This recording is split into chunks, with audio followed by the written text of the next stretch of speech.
Greetings. Welcome to Wake the Dead. Today, we are very happy to continue our deep dive investigation with William Ramsey on the Manchurian Candidate, from fiction to fact. And today it is a swapcast with the Resonant State, hosted by Hans Utter. Welcome, Hans. Thank you, Sean, and great to have you back, William. And this has, I think, been a really compelling series in dealing with a lot of real time situations as we've discussed. And before we dive in here, and I pass the microphone to William, just want to shout out my brother-in-law just passed away, Zubin Garg, who was one of the top singers in Northeast India. So it's a big huge event. You got the streets are shut down. There's a lot of controversy going on about what actually happened to him, but just stay a little bit in memoriam since I got to meet him uh, yeah. And so this even scuba diving is not this. The story keeps changing, right? So he wasn't scuba diving. He may have gotten pushed off a boat. We're not sure, but yeah, that's Subin, and so I'll just leave that there. In 52, used to seem really old. Doesn't seem that old anymore. So he was pretty young as things go. So, um, all right. So go ahead, Yeah, William. We'll sorry, pass sorry it to over hear to that, you. man. I'm sorry for your loss. It's terrible. Likewise. Too young these days. It's you know. terrible. Guys, thanks for having me back. Lots going on. The Manchurian Candidate is fictional, but it's becoming more fact as you watch this whole Charlie Kirk thing. The story's even more ridiculous than the JFK story. But I'm just learning more, like more pieces are coming together. I know we covered a little bit of Condon in the last show. I thought maybe we'd read that full introduction to get started because I think it's important what he's trying to relate. And then also, I learned that Roy Cohn, who the character of Eleanor Iselden is based on, was a member of Permindex. Like he's in this group, he's a member of the board, but he's on there with other really kind of international intrigue figures and the head of a mafia family, Joe Bonanno. So it ties right into JFK. So this Permindex is around JFK and Clay Shaw. People remember about the JFK assassination and the prosecution by Garrison. Clay Shaw was the person that was tried in 67 and then was let off. But he was very internationally intrigue oriented. There's no question about it. Always traveling to Europe and all these things. And so it's just, you're just learning more and more and more. And then you have this kind of like nexus between him and Roy Cohn. There's just so many strange pictures of them together and this early stuff. I think it's another line of inquiry about this guy that some people have looked into. There was an article we pulled up in Vanity Fair, which I think had a great title: "How Donald Trump and Roy Cohn's Ruthless Symbiosis Changed America." So, I mean, some of this stuff just Great is wording. incredible. Oh my Yeah, God. it really is.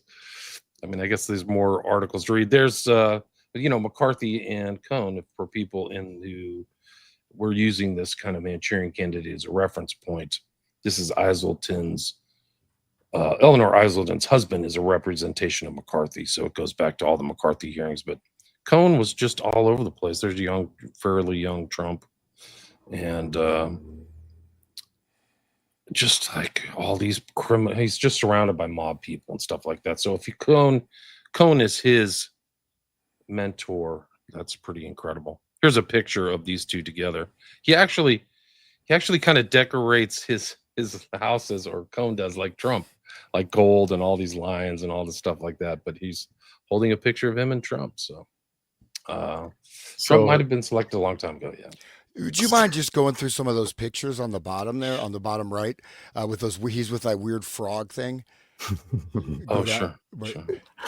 So this just goes. That's creepy, man. With the Muppet. Whoa, what is that? So this just goes to show that blackmail is the way it's done today, because Trump's mentor, Trump is a mentee of a blackmailer who is mob connected, and no wonder he's on the Epstein list, and no wonder he's trying to cover it up. So, it's all a hoax. Just don't look there, guys. He's there to cover up the mob. The illegal crap that the mob has done over these years, and that's his job. to cover it up, sweep it under the rug, right? It's not even mentioned. There's nobody mentions the mob Right. anymore. Like it's just Yeah. a non-issue. Like, why are you guys talking about that? Good My point. God. There's Yeah. I think there's a picture of Cohn and Maxwell and Trump together somewhere. I gotta find it. But just this particular, if you don't mind, can you just double click on that one with him with the two stuffed animals? Sure. So yeah, for people that are listening, this is a very, one thing during the shows is to mention that when something comes into the media, some of these pictures are staged, right? And they're there to have some type of an impact. It may be an indirect impact, like the Charlie Kirk picture we saw, but right here we've got two stuffed animals. I can't see what's on the top of the television. It's like set. little mini frogs and little knick-knack type things, frog themes. This is very odd. Right? Can you click full screen on that one of those? Let's see if I can. Image. Do Sorry. that. I don't know. Oh, why isn't that coming up on the screen? Are you seeing that? We see the array of little pictures. Okay. On my side, it's just not coming up. Hold on, let me move No this problem. on the stage. Why isn't that coming up all the way? But it kind of reminiscent of Keck, that whole Keck thing with the frog meme, Yeah. But the thing is, he's showing, if you look at the picture, he's holding a picture of him with Trump with the two puppets, right? And it's him and Trump, and there's like mirroring that aspect. So they're both puppets, right? Puppets of higher orders. It's very odd. Okay, well, we can move on from that. But well, let me bring it up. I'm trying to manage all these screens, but if I can get the actual picture itself, I think it'll come up. It just, for some reason, my computer's not doing it. Share screen, stop, share. Okay, there we go. Oh yeah, that's great.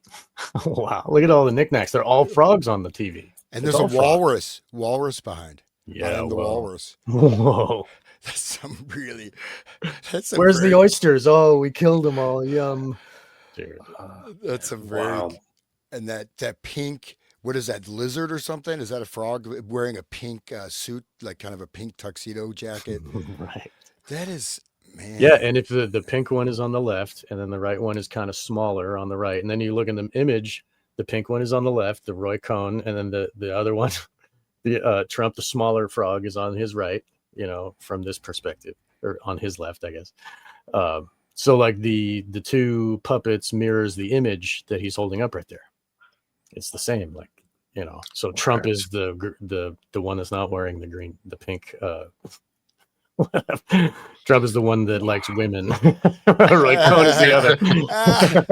And notice the assassin frog on the left of the TV. There's a frog. Looks like he's holding a rifle. See that? Or is there maybe playing a violin? I think it's a violin. It's a fiddle. It's a fiddle. Violin. But I do know I had a doctor when I was at Ohio State. He used to tell me one of his family friends was an assassin that played in bands. Like he was in Germany, right, undercover, and would play in these orchestras. And he had his gun in his violin case, and then he would perform and then take people out. So and that's what the mob would do. They would carry around a violin case with their. I mean, in the movies they would put that. Anyway, okay.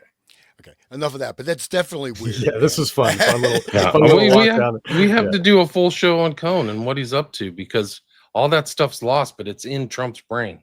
Like he knows all that. He's pictured with him all the time. You can go back to these just these simple things from Google, and it's just like pick after pick of Trump with Cohn. But it's not. I don't know why it won't pop up. It's not like in his brain. It's like.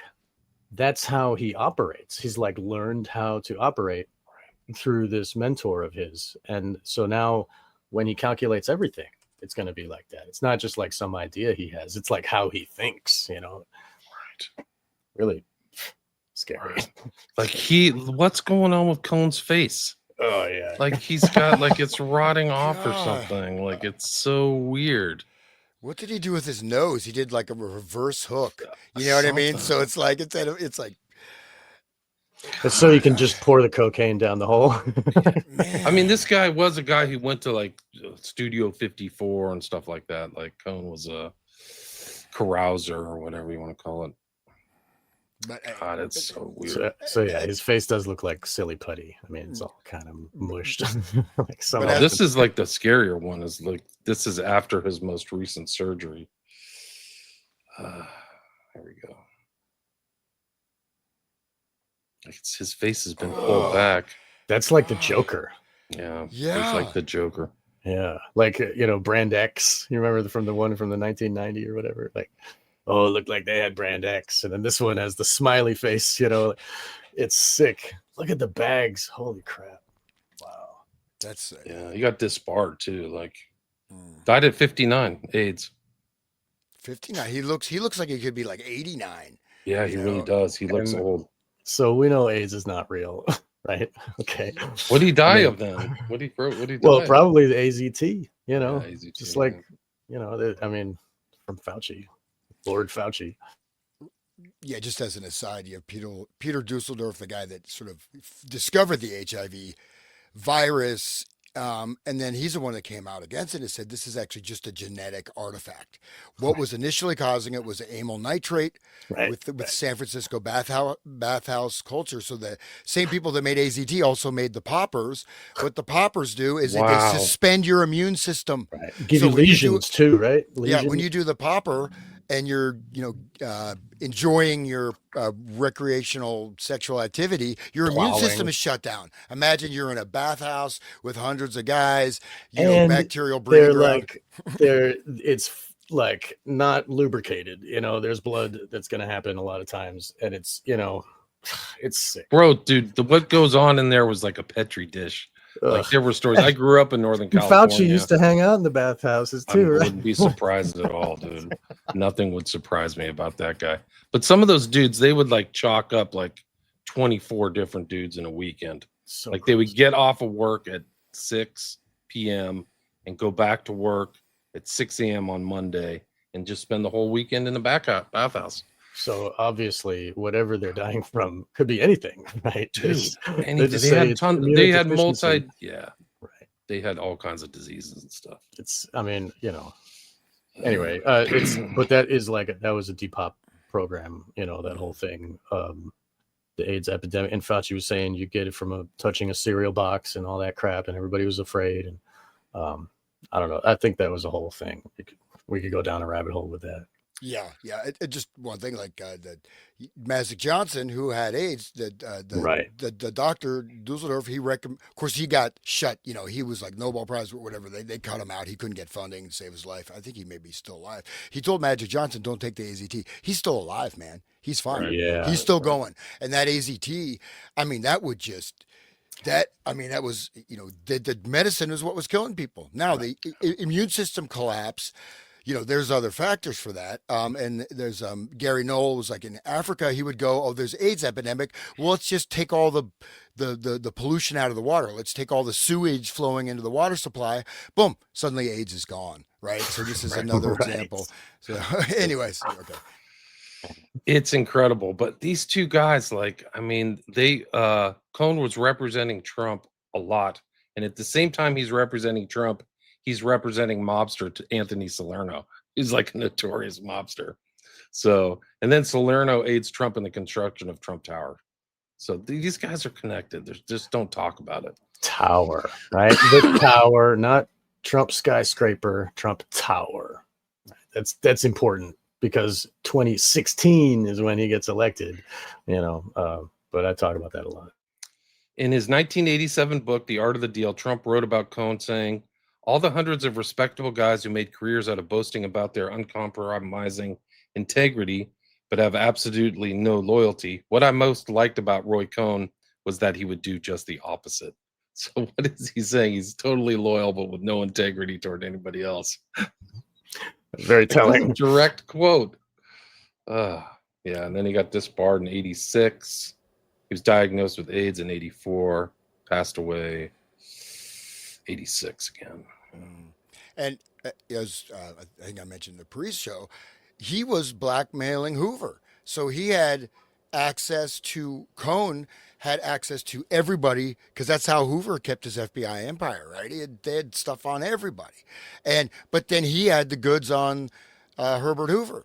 So So he had this immense power apex. If you think about it, I mean, this guy probably could control everybody in the entire, or at least had access to the levers of control of the entire country, practically the power structure. Cohn exchanged Christmas gifts with FBI Director J. Edgar Hoover, and they attended parties with their mutual friend Louis Rosenstiel, founder of liquor company Shenley Industries. Cohn referred to Donald Trump as his best friend. Cohn told journalists that Trump phoned him 15 to 20 times a day, and that Trump was the last person to speak with him before he died. So remember look in at the this. other, Oh, yeah, it keeps going. sorry, the other episodes we talked about how this Shaw character in Manchurian Candidate was told what to do on the phone. He was given triggers over the phone. So why is Trump calling 15 times? Does he need more information, more instructions? Is he getting instructions 15 times a day? He's being handled by Cohn, maybe. Who knows? Gosh. I Well, mean, that is weird. That's like really needy too. Why isn't he calling his dad? No, and that's the implication, I think, of that picture, right? That in the beginning of with those puppets, right? Those stuffed animal avatars, is that in a sense Trump is, Trump is a controlled asset, because that Controlled asset, yeah. Always was, yeah. Crazy. That's wild. Let me see if I can bring that up. There's just, this guy is really a show in itself. It's just, there's too many strange connections.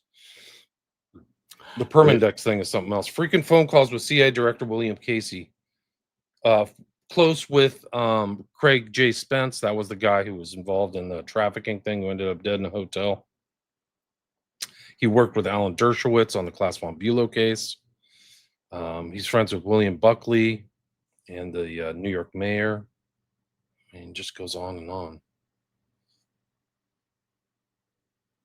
It's like we peek under the rug and we see all that dirty crap. Like, I mean, all these people, they're all connected, and it's all just this cesspool of blackmail and mobsters. Cohn attached himself to several older, powerful men who in turn provided Cohn with assistance.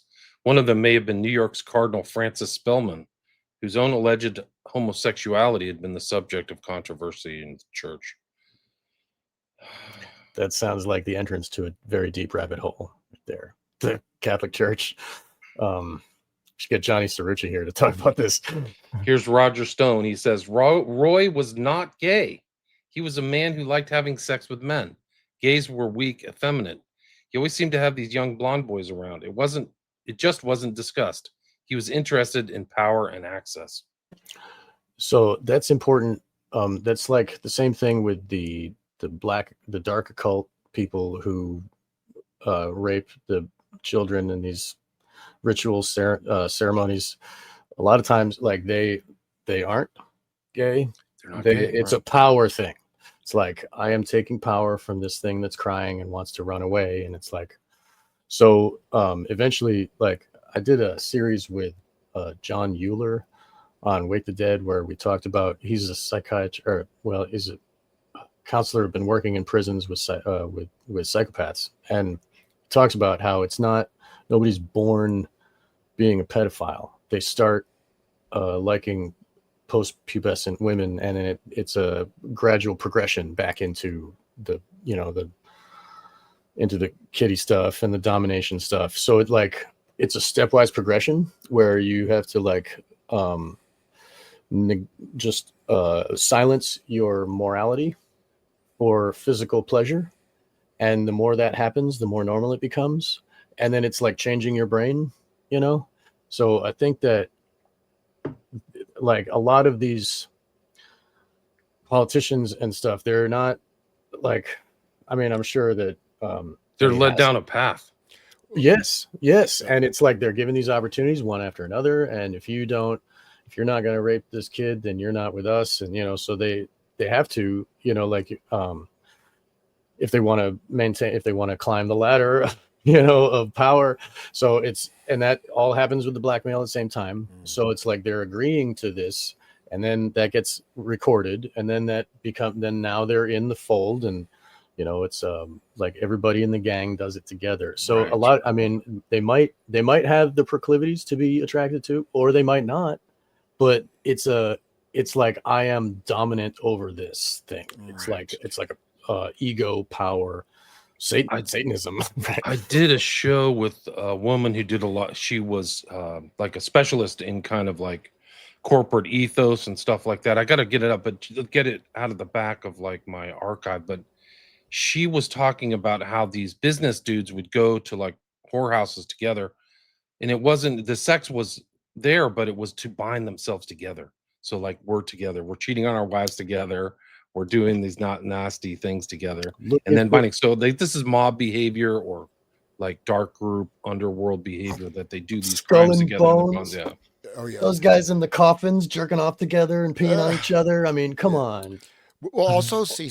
I mean, the older term, the archaic term, was sodomite, right? So, and sodomite, this was also correlated, say, with usury in terms of like compound interest, where the life force of money, instead of money becoming like the lifeblood of the economy, you're sucking that energy off, right? You're destroying, you're extracting. So it's seen almost as like a middle finger to God, right? Because you're using that the procreative act through another orifice, and then also it does things to the nerve ganglia, right, the spine and all this stuff. So there's a lot of things Right. that it Crowley does talked about to, that. to the brain. And so Crowley used that stuff.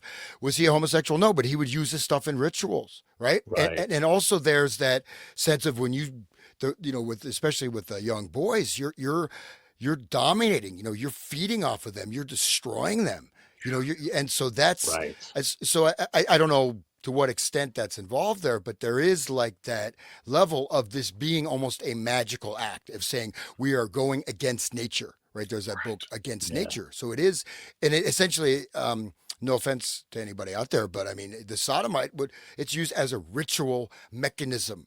And it's also used as a binding, a control, and again, rewiring the whole central nervous system, which people equate with the subconscious, right? The central nervous system, the CNS, right there at the base of the spine. So, okay. Isn't that like the Kundalini magic? It's a way of breaking it and like forcing it on the victim, where like the Crowley's Thoth deck, the Ace of Swords, it's got like the crown with the sword going through the crown. And that's like some it represents other things. Like the crown is the a-hole of the victim, and the sword is like the magician, like, and it's supposed to, it's sick. I'm sorry, listeners, but No, but that symbolism is in the end of Eyes Wide Shut, right? So you have the tower right, going through the circle, and it's actually repeated within Crowley's Thoth deck for people who don't know that, because I think that same motif is in the goat card of Thoth, where you have the right. sword. Let me see if I can bring it up. Yeah, the main channel in the center with Yeah, the testicles and the souls in the testicles fighting to get out. It's like bro, you want to hear a really weird story? I was at the Wynn Casino, and there is a room on the bottom floor where they took the direct, I'm not kidding about this, I will find it and bring it up, but they took the direct color and motif of the thing going into the circle on Crowley's goat card and made like a room out of it, dude, with the same color in the background. Let's see if I can find it. oh, It'll whoa. blow your mind. Whoa. Yeah. No, it's So it's crazy. like a central Let me see if I can channel, find it. Let me see which if I is can the find it. shaft of the And you see that in the toy store. It's yeah, really there's dark. Like the yeah. inclusion into the Toy Story is like an even darker, like pedophile thing, Mm. because the symbol in the background is there's the center pillar going into the circle. So you see it just like this. And if people don't know, I mean, the negative elementals are one of the most important, especially air element, right? Air element associated, and so I'm gaining control of these elementals probably through also the ritual offering of the child that's being sodomized potentially. Also, the children are they put through ritual ceremonial magic, they associate the child with the goddess or with the gods or whatever, the energies, and then they rape the child. So it's like they're raping the goddess.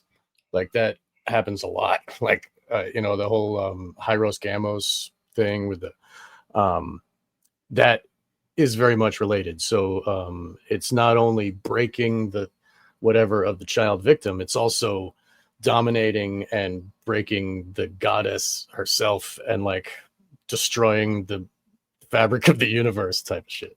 Wow. This, I mean, the Wynn Casino is a trip because the art is very odd, dude. Like, let me see if I can pull this up. But like, he has the carousel, right? This is the theme of like mind control, right? But Yes, there's we talked about that in the first episode, the carousel. yeah, so it's like, but there's a picture in here. I don't know if I can find it of like this thing that's like literally the top deck, but the red carpet too, Oh, Sean.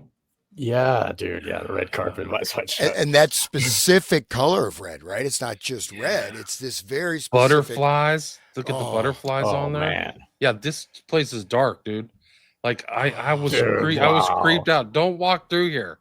Like, Oh, and man. here's like the circles on the ceiling. Right. But there's a sequence. I don't know. It's off here where the pillar goes into one of these circles on the ceiling, I think and it is really weird. I think the main chamber in the that London Magic House, what is it called? Magic Circle. I think they got a main pillar in their center room too. I don't think it doesn't have the red. I think it's like blue or whatever. These But those guys, butterflies.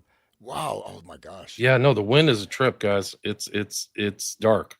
They've put in all kinds of stuff in here that is who owns that? Do you know? I forgot his real name. It's like Who built that place? Jerry Weinstein. It's a dude. The whole all of Vegas now is completely owned by Jews. I mean, that doesn't Well, sound right, but didn't it start with Meyer Lansky? I mean, all you know, those guys, Bugsy yeah, Siegel and all Bugsy that. Siegel, Yeah, right. But that's where that big financer of Trump again, that woman Adelson, her husband owned the Venetian, so that's how she started off in gambling, Right. and then it just got worse and worse. And they got all that money from the vices of us going and just giving our money to these casinos. It's like they're feeding off of us. It's like, look at this lobby bar. Can you see that picture? I wish I could bring it in, but it's like it a looks tree like holding up something that's a naked. figure. It's a person tree. The trunk is a person. Yeah, It looks like. I wish I could. And just, gambling, of course, we have to see the change in our culture, right? I mean, if you look at the change, like say marriage, you look at nuclear family, the massive breakdown, but gambling, since it goes for thousands of years, has been known as one of the worst addictive vices that exists, right?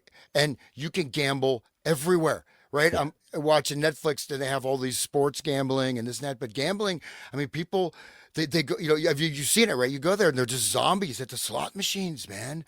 Just and it's normalized, and in fact, it's almost hard to escape gambling now. It's everywhere. Dopamine. It's everywhere. Dopamine, like getting that fix every time. It's just like a heroin junkie, same thing. Their brains are stuck on it.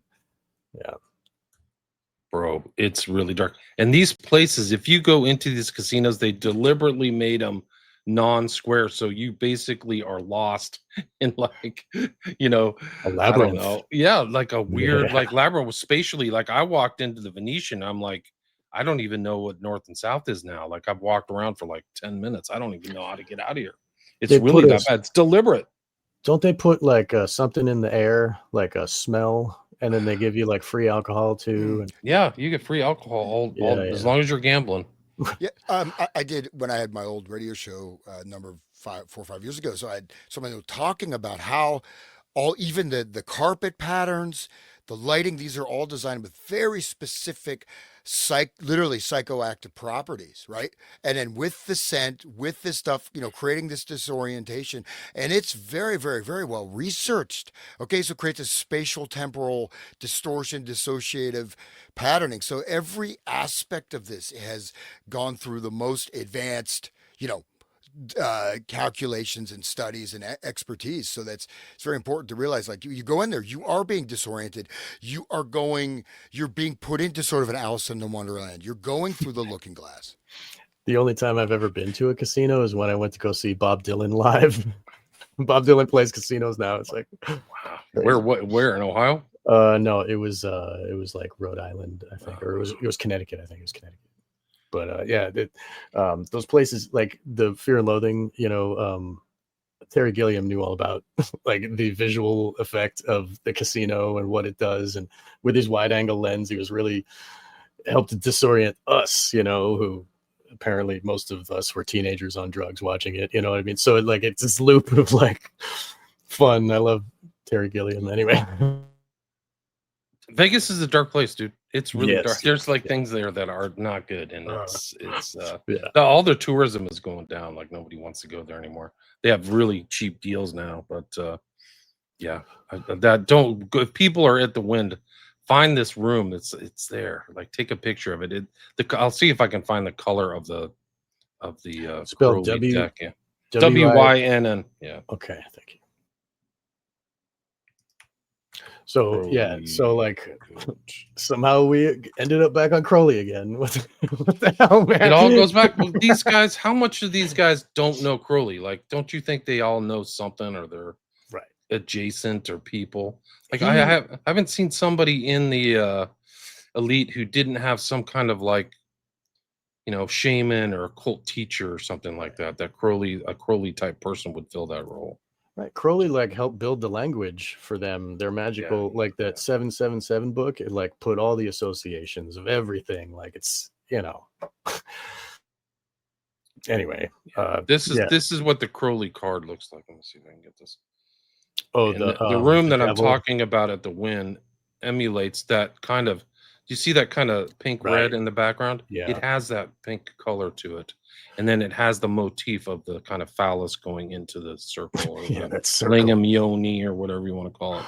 Does it? I don't know if it looks like a yoni to me. I don't know. Hey, by the way, these say it's probably chocolate starfish. But the if you look at the testicles, so this is basic. It's built as we're looking at the shaft and testicles of genitalia, because it's the Scorpio energy and the.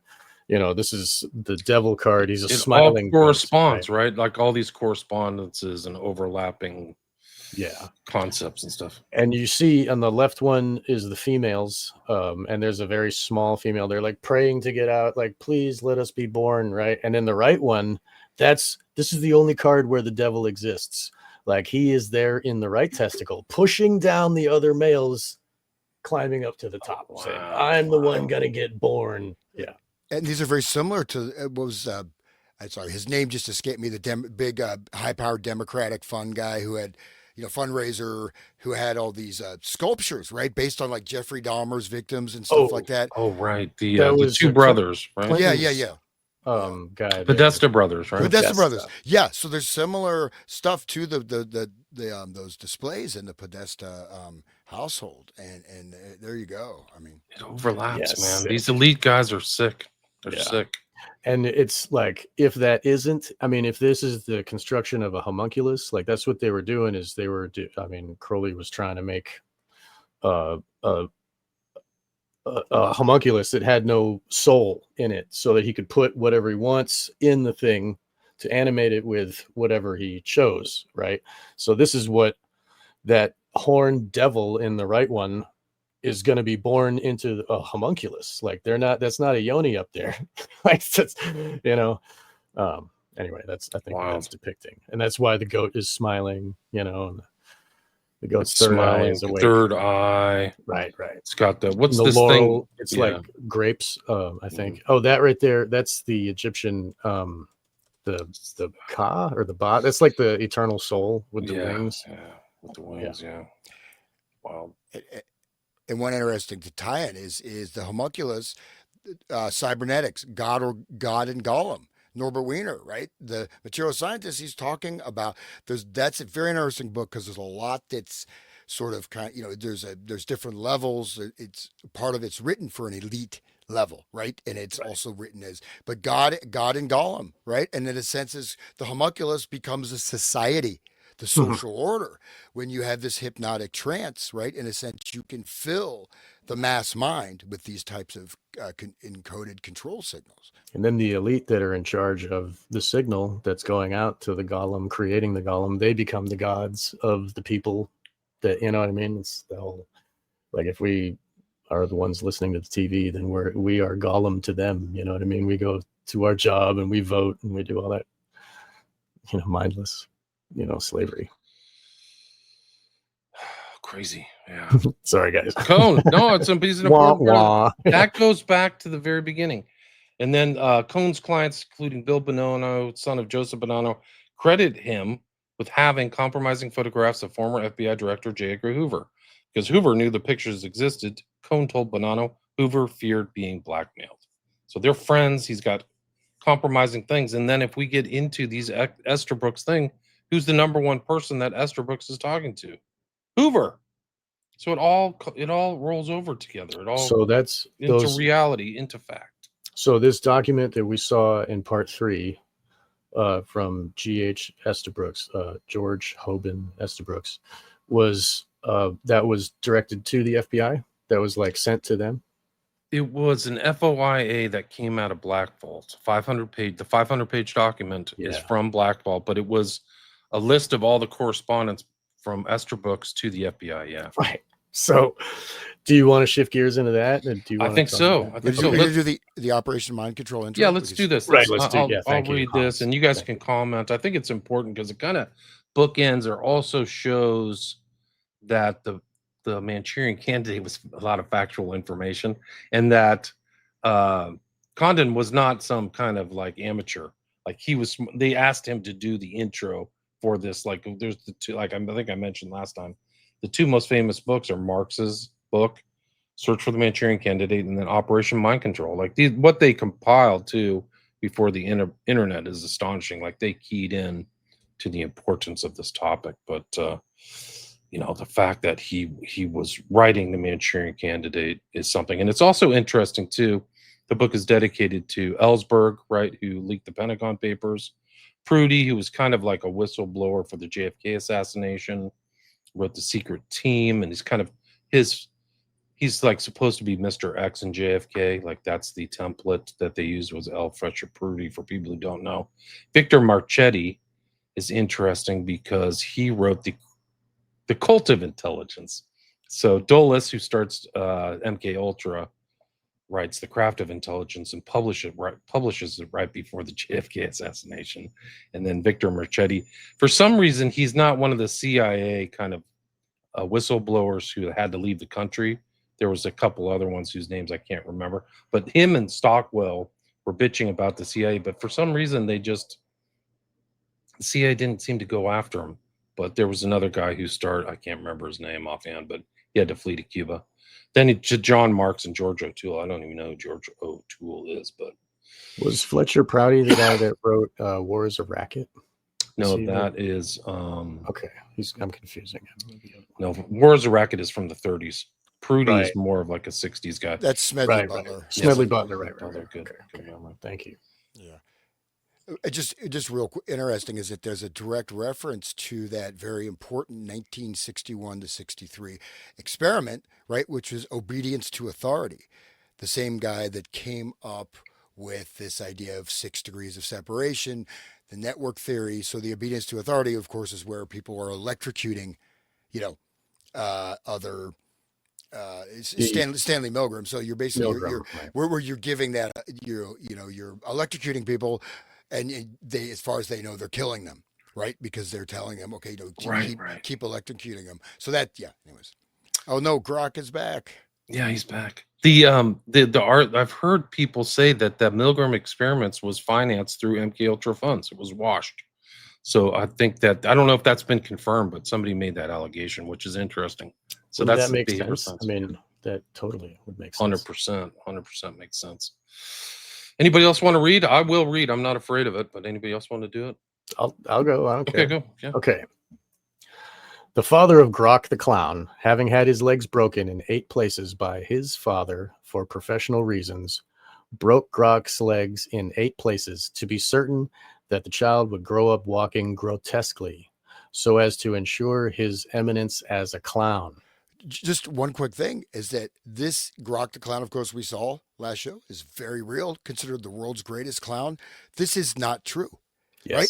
Absolutely. Grok was an acrobat. right? Yeah. So it's kind of odd that he's putting that in there. Mm. And there is one thing is Astavakra, who's a Hindu, sort of a Hindu saint considered. Astavakra had his body broken in 8 places. Astavakra means eight, Wow. eight. Damn it, like arm, leg, foot, whatever. So that's it. Wow. This a relation to Astavakra for some connection because he did have his body broken in 8 places. So Wow. Astavakra, Asta means 8, as I said. So. Thank you. That's great. I'm gonna look that up Vakra after. means twisted. So eight distortions or deformities or whatever. So Right. Intentional deformities, right? Yeah. Okay. The act that brought much pain and indignity forever, but Grok's father reasoned, was there not a wholly justifiable element involved? Was not the clowning tradition immortally enhanced by those unnatural legs?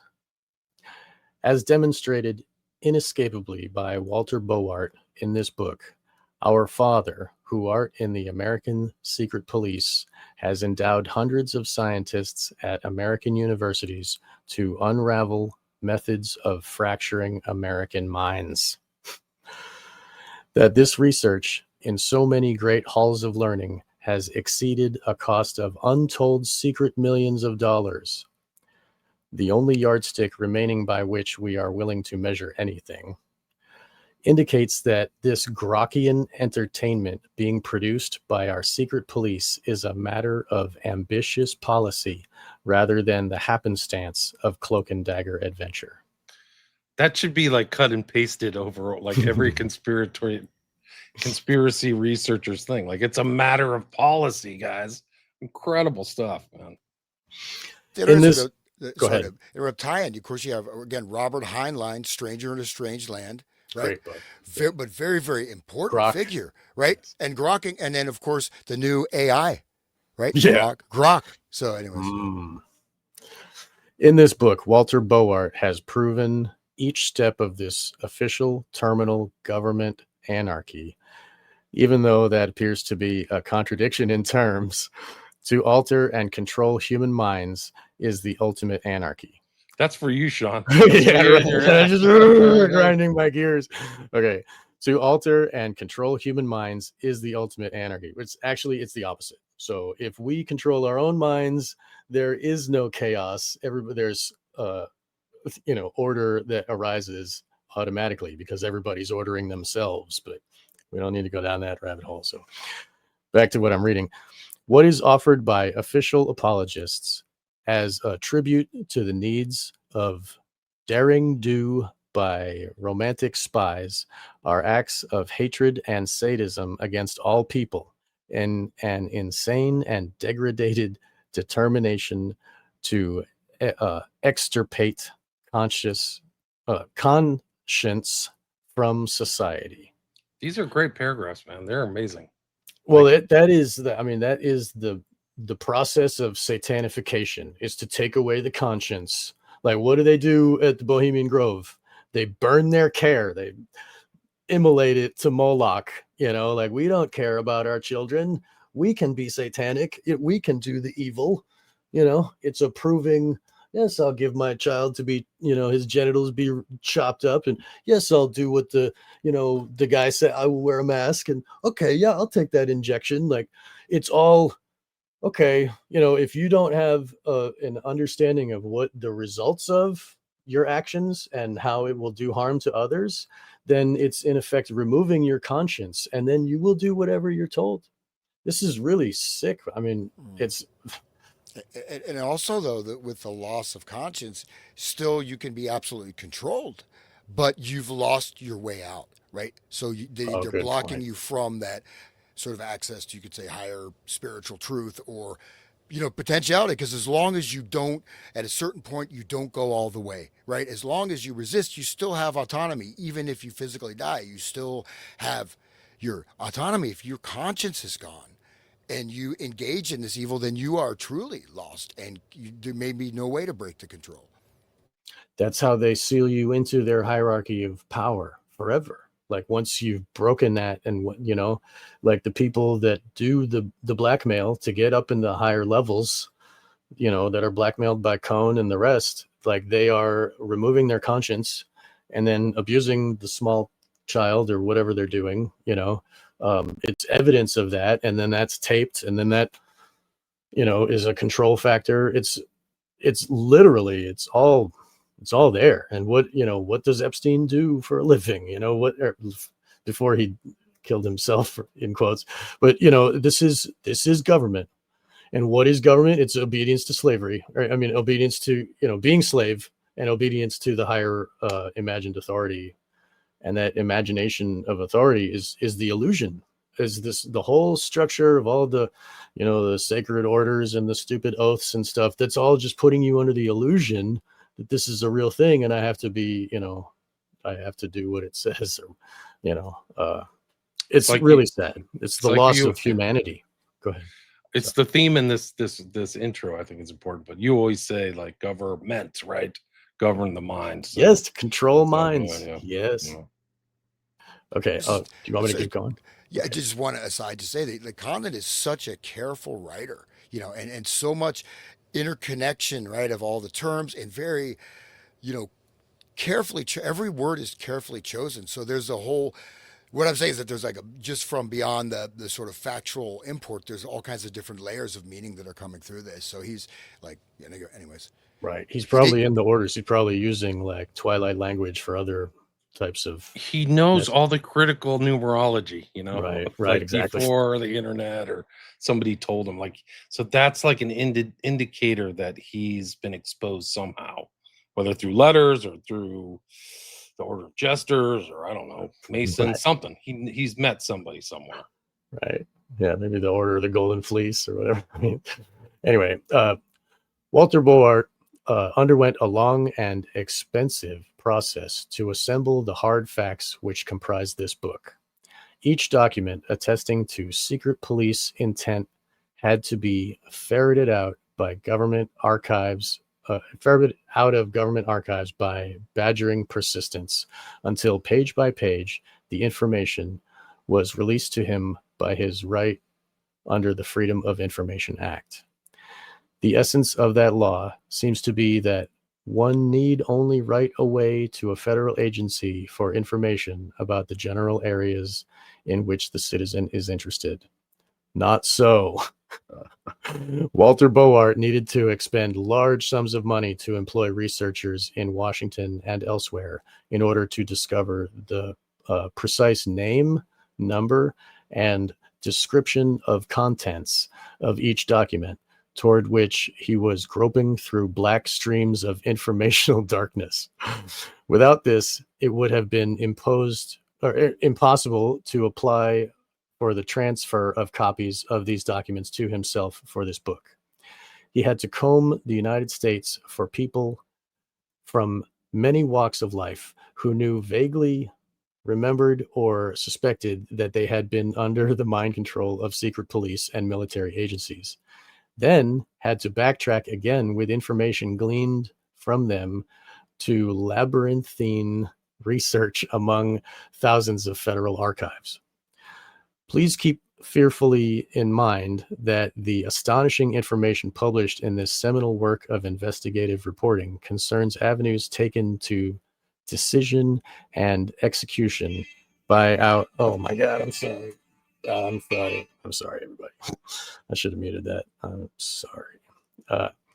Please keep fearfully in mind that the astonishing information published in this seminal work of investigative reporting concerning avenues taken to decision and execution by our secret police to fracture or dissolve human minds, then to operate those minds as a small boy might operate a yo-yo, for purposes of counterintelligence, military efficiency, and the destruction of democratic institutions, was drawn directly from federal records and from official laboratory archives of the highest educational purpose, as well as from the reviving memories of those who had already undergone the dehumanizing process.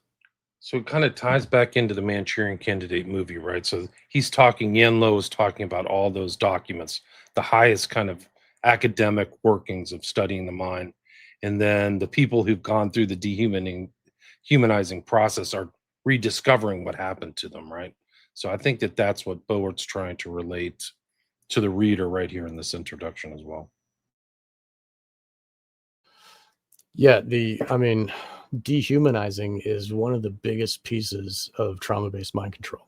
Like they break you down where you don't even think you're a person anymore sometimes. And then like the Ewan Cameron stuff with the de-patterning and stuff, that it's very good word chosen right there. Just one quick thing is like, his use of language again, very sort of poetic or complex or literary, but avenues concerning avenues taken to decision and execution. So these avenues, these also can tie into that the different squares, right, of the multiple personalities that are fractured using the Sephiroth, the Tree of Life organization principle, right, that came out, for the different plan multiples. So just throwing that out Yes, yeah, program multiples and the internal structures, and dehumanizing is important if you're going to demonize these people, or if you're going to implant cult loyal altars, which keep the structure intact. It goes very deep, and dehumanizing is integral to the process. So I'll continue here. The prostitution of the mind by our secret police preceded the murder of the mind. To attain the advanced techniques now available to magnetic and attractive political personalities, Trump may come to mind, it was necessary to turn out the laboratories of science as a pimp turns out his heartless whores upon the winter streets. Our hallowed educators, Army and Navy and Air Force commanders and personnel, the beloved medical profession, august and inspiring temples of the law, our esteemed statesmen, and all Americans living and dead. Each one of those groups is involved in the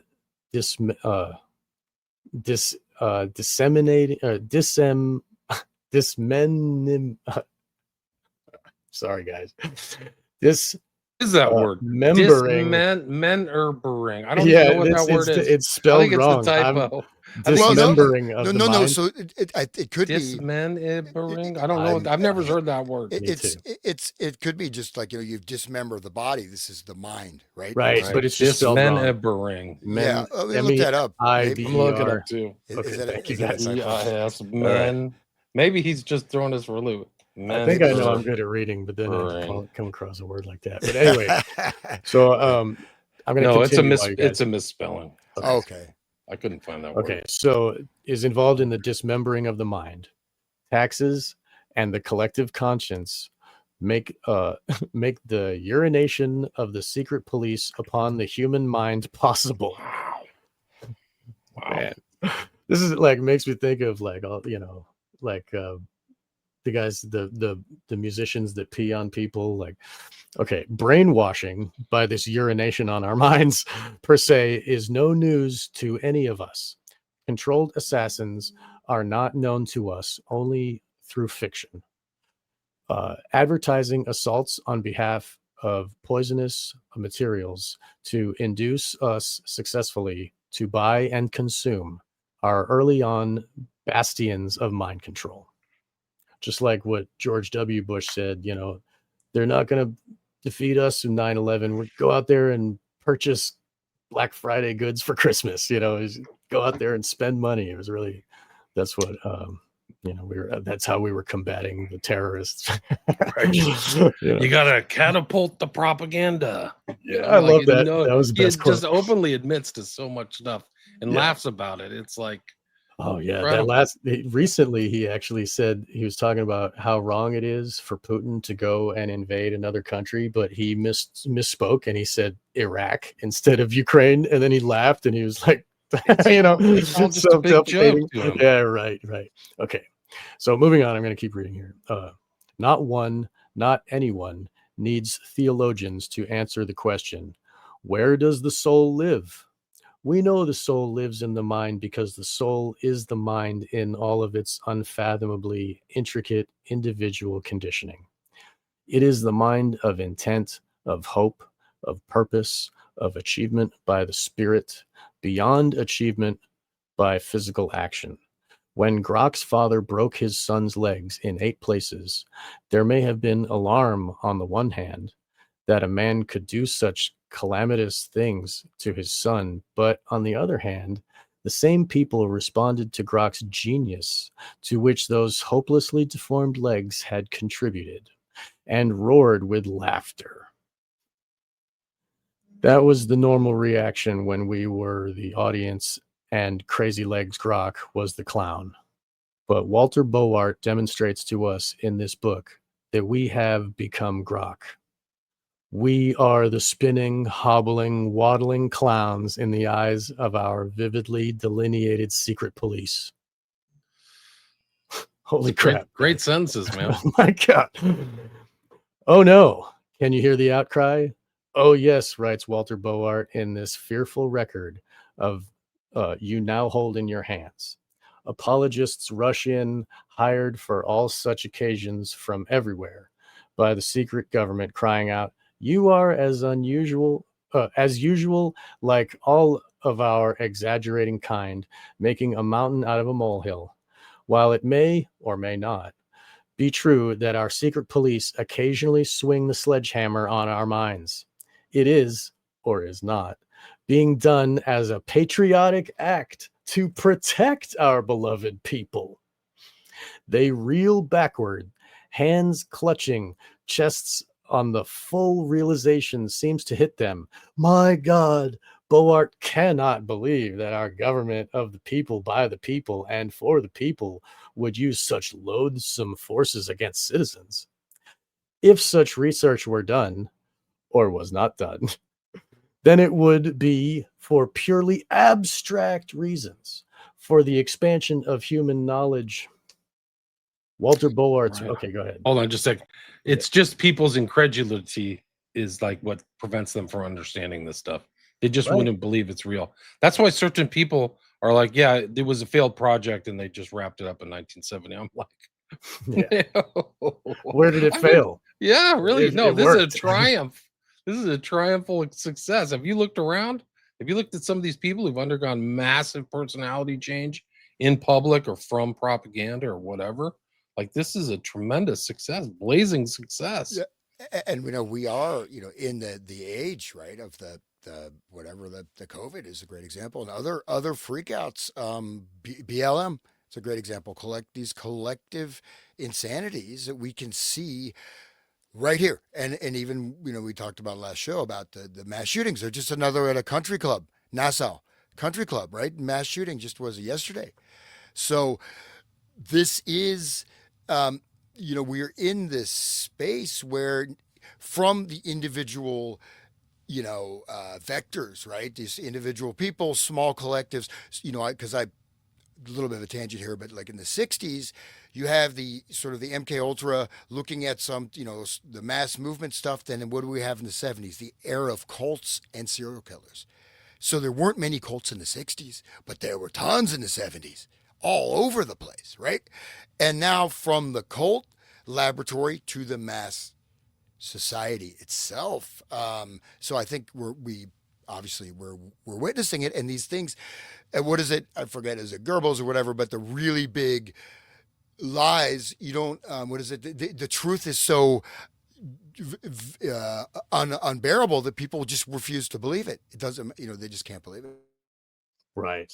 That's one of the reasons why satanic ritual abuse is so gross. And like people hear those stories and they're just like, can't be true. But nobody would do that. Why? But I wanted to say that this recent murder of Charlie Kirk is a hobbling of our minds. And now people that love free speech are all saying, no more free speech. Yeah, get them, and the whole BLM thing kind of hobbled us into now we want Trump to go in there and clean up Chicago and the whole hobbling of Germany with Weimar and the debaucherous all of a sudden everybody, oh, we need Hitler. And so it's this like learned helplessness and breaking of our will and thinking that we need someone else to come and fix it, like that causes us to vote. It's like more like, oh, all I can do is go in the streets and yell.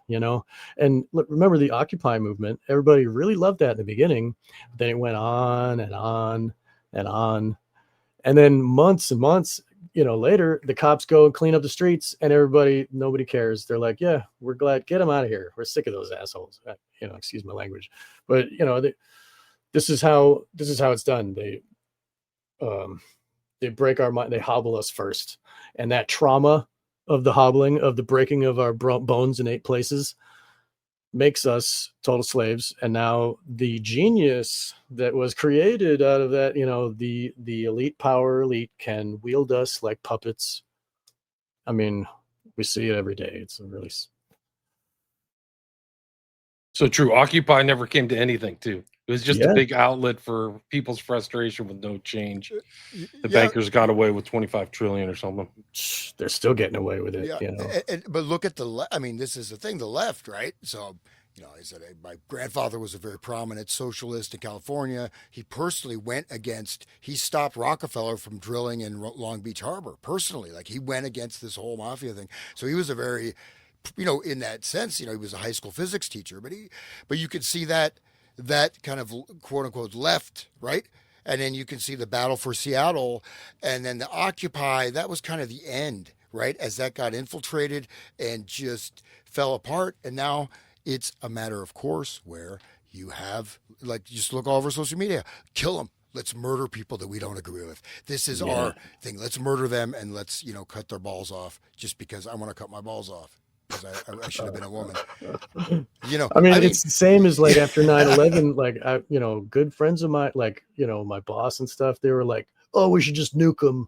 Just nuke the whole desert, turn it to glass. Like, whoa. And I was like surprised then. And now, with the COVID thing, they're like, oh, you should wear a mask. But now they're like, you should die. You say bad things, die. Whoa. Like, I mean, it's really, you're right, Hans. But wear a mask, you should die. So people think that. Right. Yeah.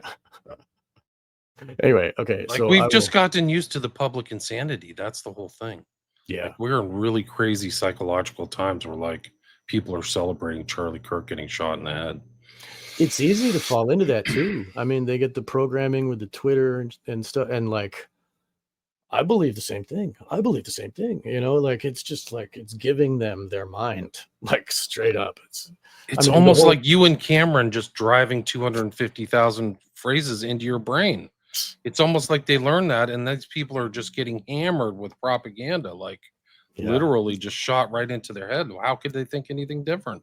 That's and what they related to the dopamine fix too. So, like, you must see Twitter. I need Twitter because you're addicted to it. Like, Facebook, Instagram, Facebook, TikTok, all of them. Yeah. Wow.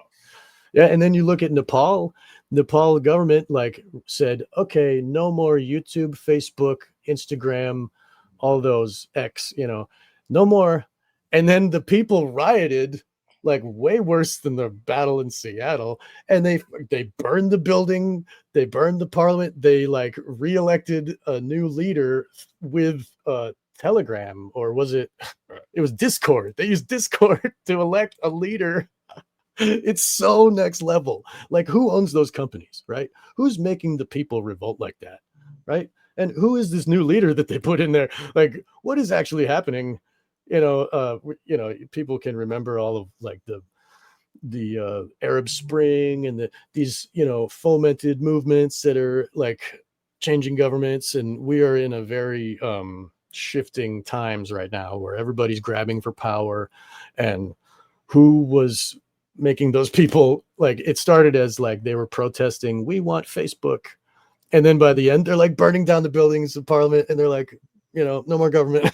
Like, my anarchist heart is like, go get them, guys, but still, like, they are being manipulated to do so, like, obviously. Yeah. And just briefly, this is actual principle of entrainment and sympathetic resonance, okay, which are, again, you have properties of any vibrating body. You have, of course, electromagnetic frequency, etc. But you also have the sympathetic entrainment or phase locking of people having emotional breakdowns, or just at a show, concert, suddenly the women are taking their tops off, then other women are going to take their tops off, right? So it's you don't only need, I think the percentage is like 12 to 18%. If you plant people in a football stadium doing a certain behavior, you can get the whole stadium doing it. And remember, Right. we did the stuff on Trump derangement syndrome, William, and that's a great example. It's not, and you could, even that whole thing could have been set up. You just get a couple of actors to do these freakouts. Suddenly, everybody's freaking out, right? You know what I mean? So, and it has, That's expected behavior, right? Just like you said, you're absolutely right. It's And normal for them to people, go in public and have freakouts. Like that's acceptable because everybody else is doing it.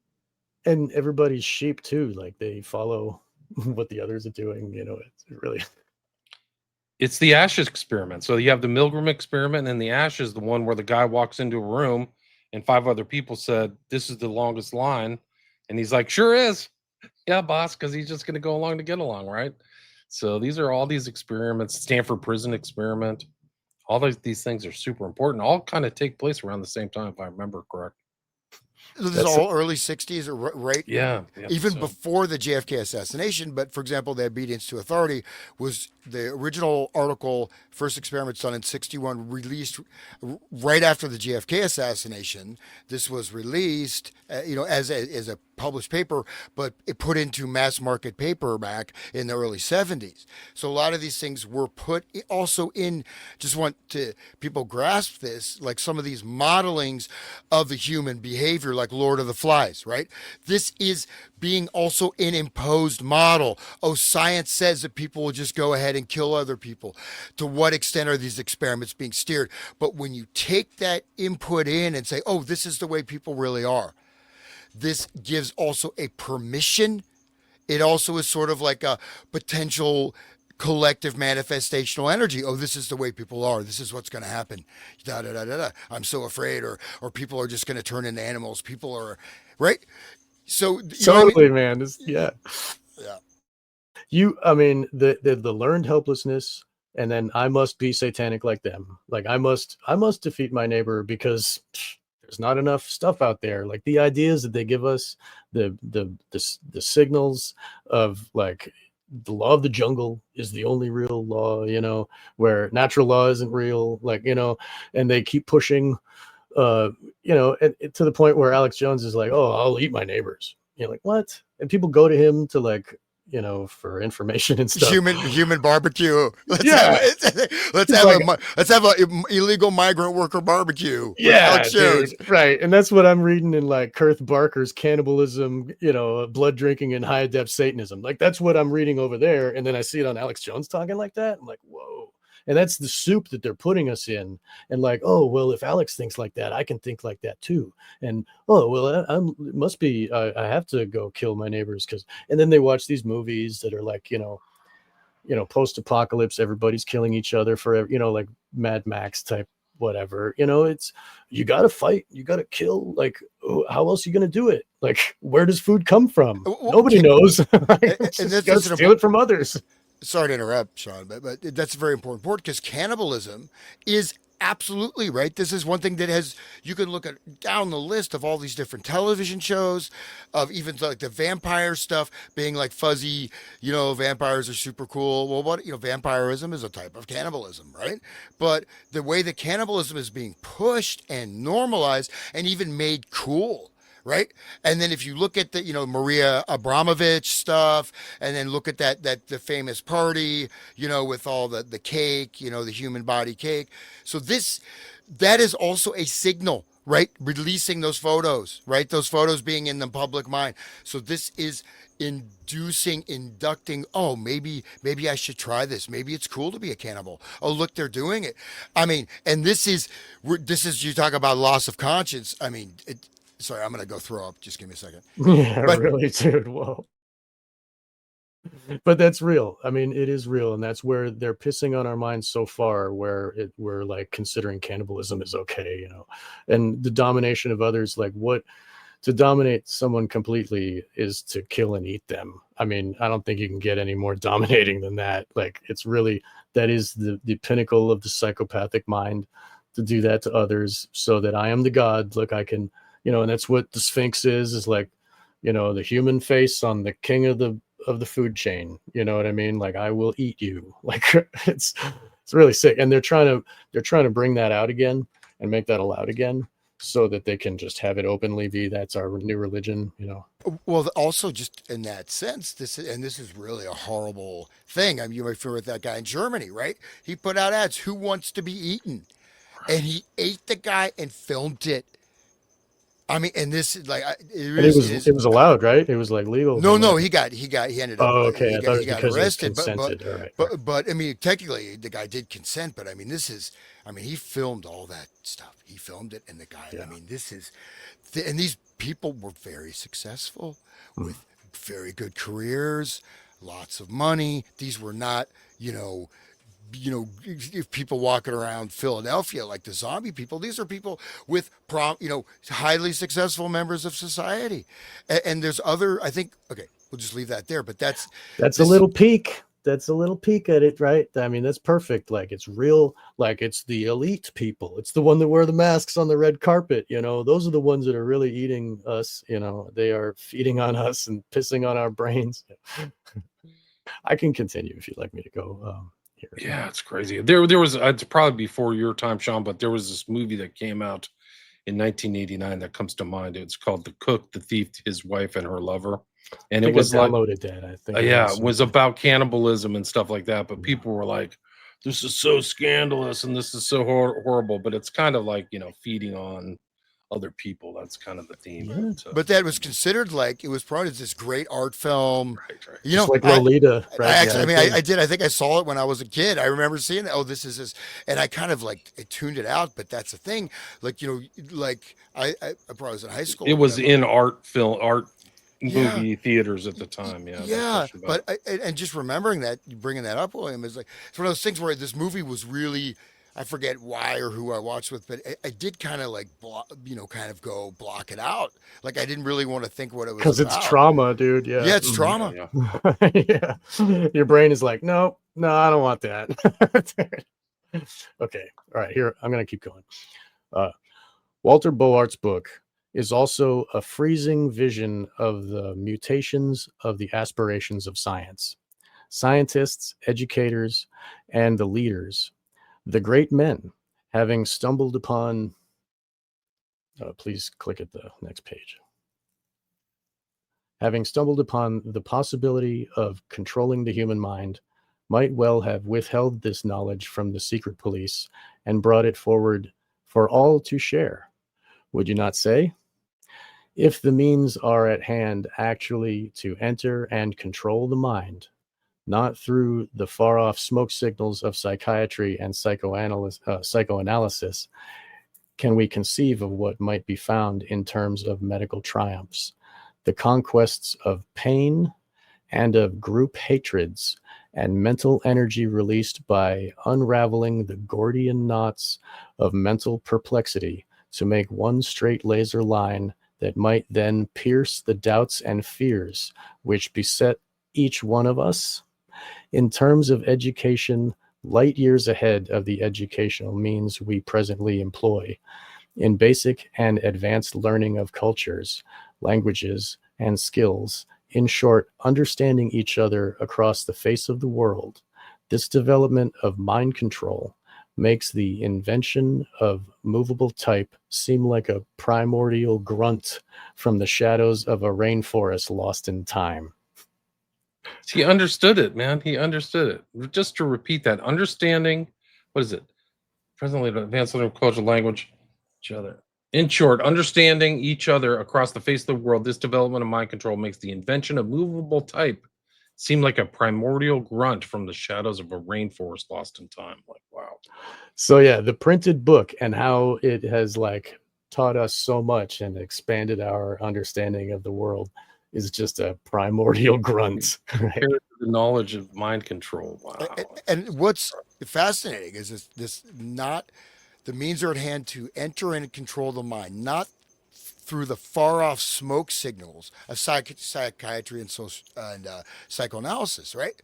So, and that's one of the things, looking into this, like say some of the cybernetic theories, so a lot of this neuroscience research, like they're not, a lot of times they're not looking how to heal, they're looking how to break. But the application of this, like the whole self-help movement, which also came about in the 70s as part of the group collective conditioning, was beating with the JFK mass trauma to the Altamont, end of the peace and love flower power era, then moving from lots of cults to the me first, Wayne Dyer, what is it, the ECT, all these different types of, self help, me generation, da da da. All this stuff just misdirected the power of now. It's like the power of my, it's power of BS. It's the power of bullshit. Yeah. You're not going to get anything out of this crap. Sorry. It may sound good on a page. You may get a little bit of a state of mind, right? You may go through some of these techniques. Oh, I feel better. It's not going to be lasting because these are deliberate cul-de-sacs, right? They're deliberate cul-de-sacs. And so the actual knowledge, which may not even be that complex, is hidden, right? It's occulted. It's mysterious but it's used, it's very easy to mislead with a small little 2%, 1%, even half a percentage of disinformation can warp an entire transmission and make everything else poisonous. Wow. That's holy crap. And they own the TVs and the radios and all that. Anyway, and we, Hans, you and I did a show, performance, and they had, you're talking about Altamont, and we kind of related that to Altamont. And the Mick Jagger was singing, or he was talking about Hazi Bassan, like the assassins and the leader. What's his name? Hassan El Saab or something. Hassani Sabah. Hassani Sabah. Ismaili, the Ismaili Right. sect of Shia Islam. Yeah. And he was like the first real mind control artist, and that's like their hero. He can make people jump to their death, and even in like today's movies, they got Mad Max. I mentioned earlier, the new Mad Max movies has this guy that says, hey, everybody, all his soldiers, they all get ready to jump. And he's like, and the guy's like, yay. And he jumps to his death. And then he's like, see the power I have? You can't fight me because I have all these people under my control. It's like total proof. Yeah, wow. Well, that was another thing that actually happened in real world. I can't remember which emperor it was. I think it was Augustus, to he did it for kicks. He would have people on the cliffs of Capri and he'd just tell them to jump and they jump. The levels of depravity of that guy were off the charts. Just goes to But show that's what like a these real elite thing. psychopaths can do, Well, the term kowtowing, right? You kowtow. This is actually a Chinese term, right? So what it actually comes from, the actual meaning of kowtowing, you'd go before the emperor. You just keep banging your head until your skull is bleeding. Just smashing your head out. You see the emperor. Dang. People just smashing their heads on the ground. That's what kowtow meant. You go and kowtow to the emperor until he tells you to stop smashing your head on the ground. You keep doing it. And that's the actual meaning. And this was an actual practice under the, I don't know how many dynasties this ran in China, but that's where the word comes from. Jesus, dude. They're hobbling their minds. They're like smashing their brains. Like, wow. It's incredible. And for people who don't know, that Hassan El Saab or whatever, that's where we get the word assassin. Hashashin is now assassin. So all that stuff comes all the way to the present. And the name came from hashishin, like someone who eats hashish in large quantities. And that's what he did. He put people under a spell with large amounts of hashish in their food. And then they would wake up and you'd have this heaven place where all these nymphs and stuff would all the virgins, the 72 virgins and stuff, these nymphs would fornicate with them, and there'd be like rivers of milk and like honey and like all this stuff. And then they'd pass out there from getting their fill. And then they'd wake up again in Hassani Sabah's court. And he's like, you just went to heaven. I have the power to bring you there. It's the ultimate mind control of the afterlife, being rewarded in the afterlife for doing what that's what religion does. That's what, and people do the craziest things for that. as a matter of interest, just because it's something I was sort of interested in for probably, I mean, actually many years. Originally through what? Through through Hakeem Bey, right? Who also was he wrote the temporary autonomous zone, right? And he's connected with the Burning Man. Hakeem Bey, who actually was, turns out was a real life pedophile. That's a what do you call it? A pen name, but this the OTO member too, yeah, if I remember correctly. but Seen him Hassan, in the son of Hassan the second, right? His son, Hassan Nasaba second, he declared nothing is real, everything is permitted, and he actually ended up being assassinated. But this was nothing is real, everything is permitted. He broke the Ramadan drinking wine, right? He just, you don't need to pray anymore. We've already, the day of judgment has already happened. We're already in paradise. There's no more rules. You can do whatever you want. He did get assassinated, but that was, very interesting. Like, start it just, Removal of conscience, right? yeah, but this was like, think about, you got to go back in time. This is radical. This is very strict Islam, man. I mean, this guy's like, oh no, you can just, the Qiyamah. Qiyamah means the resurrection, the day of judgment. The Qiyamah has happened. Time is no longer flowing. We are anything you experience about the time around you is illusory. We've gone into the next dimension. Do what thou wilt, right? Nothing is real, Right. everything is permitted. And this became a model. William S. Burroughs, Hakeem Bey, et cetera, Aleister Crowley, et cetera. Right. And putting that solipsism on people is the perfect way to control them completely, because then you can like dictate what reality is, and then if I'm the only one and my actions don't do anything, like, then you have completely satanic society, people saying go kill because you don't like gays or whatever, people chopping their parts and going and shooting up schools and stuff. Like, that's what happens when everything is permitted and time doesn't exist anymore. They're under these illusions that, like, I don't know, with some of them, and a lot of them are on medications too. So like the suicidal ideations and homicidal ideations are like symptoms, and those pharmaceuticals are created by the same satanic forces that are running these. I mean, it's sick. It's all one group, It just shows the mind controls all pervasive. It's everywhere in our mind, in our society, whether it's the big pharma or defense or the intelligence or the government. Like, it's all over. They're all using techniques of deception and fear and all this stuff. They're pissing on our brains. They are. They've turned us into grok. Yeah.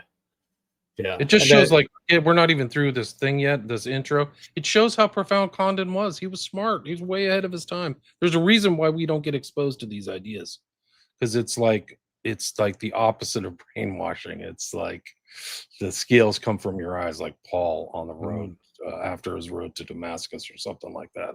Or like, oh gosh, it really is everywhere. Everybody's lying. Yeah, and once you recognize that, you don't go back into the toothpaste tube. You can't go back to the illusion. It's like, so this is so important that it was published. Totally right. And they Yeah. did all that work.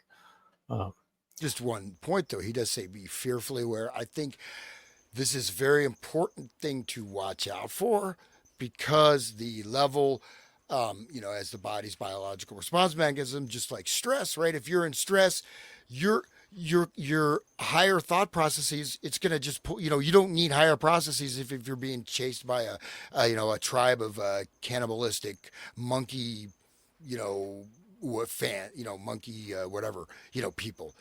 The apes from the beginning of 2001 with a bone in their hand. Yeah. But so the fear with the thing is the fear for what is not correct, by creating this installation of fear as the basis of the whole social. This is another fulcrum or lever of control, right? So to be aware of it, but not. I think it's, again, just throwing that out there because I don't want people to Very like well freak said, out. that fear is what drives it as opposed to love.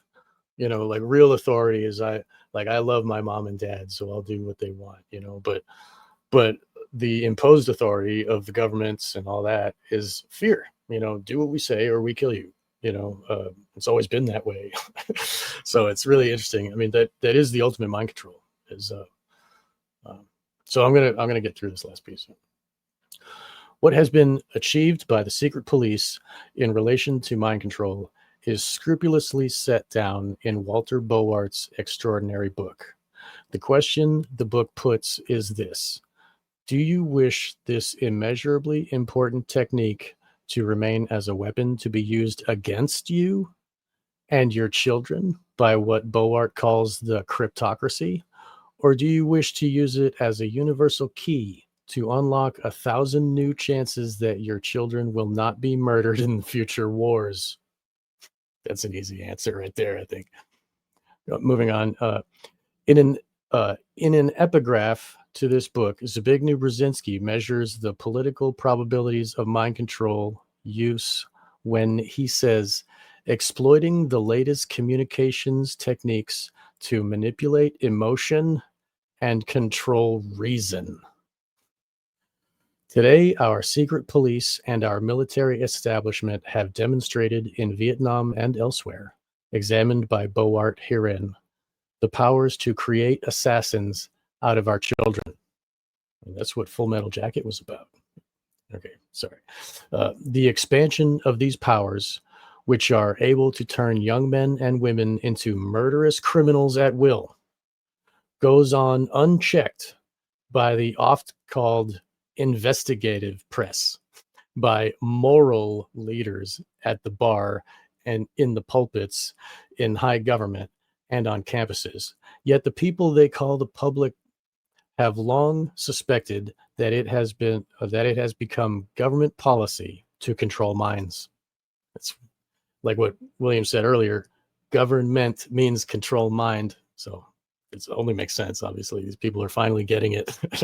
So if there is general information abroad on this subject, then consider that which must be at the disposal 01 congressional I think it's supposed to be of, but okay, yeah, another typo. At the disposal of congressional investigating committees as they bugle their determination to control the powers of darkness within our secret police. Zombie is a quaint, old-fashioned folklore word, but its meaning becomes obscene when our children's minds are being controlled by any one of dozens of federal secret police agencies. And a zombie is a golem walking without a will of its own, doing the will of the controller. Okay, getting back to it. Have government agencies perfected methods sustained by the taxpayers to control the minds of the people who shot the Kennedys, Martin Luther King, and Orlando Letelier, the former Chilean economist and diplomat? Were the assassins programmed to forget they did it, or were they programmed to do it? We may never know, for they stand bewildered, idiotically grinning for the cameras. Have the technicians developed a model giant economy-sized government assassin which can easily be turned out by the thousands? Good question. Probably, right? The murders of a few hundred humans by a few hundred other humans is commonplace enough, but for the flavor of horror and terror, of endless nightmare rampant upon a landscape of what was once American democracy, consider this expansion of the Brzezinski's epigraph, which cannot be repeated often enough. In quotes from the Brzezinski piece here. In the technotronic society, the trend would seem to be toward the aggregation of the individual support of millions of uncoordinated citizens, easily within the reach of magnetic and attractive personalities, effectively exploiting the latest communications techniques to manipulate emotion and control reason. I mean, wasn't that Epstein part 1? Didn't they have all the social media people there with their folders all taking pictures? Like, yeah. These attractive personalities effectively exploiting the latest communications. The most and then on the cover it said the most transparent presidency in history or something like that, like a freaking Wolf in mantra sheep's or clothing, something. the Yeah. opposite. Oh, Yeah. Man. to get this, like that whole thing, like there was a whole squad there. There's intel people all over that in the White House room. There's 20 of these very influential social media libs of TikTok and all these other people. And there's this one girl, she's like on board with like we've divulged everything.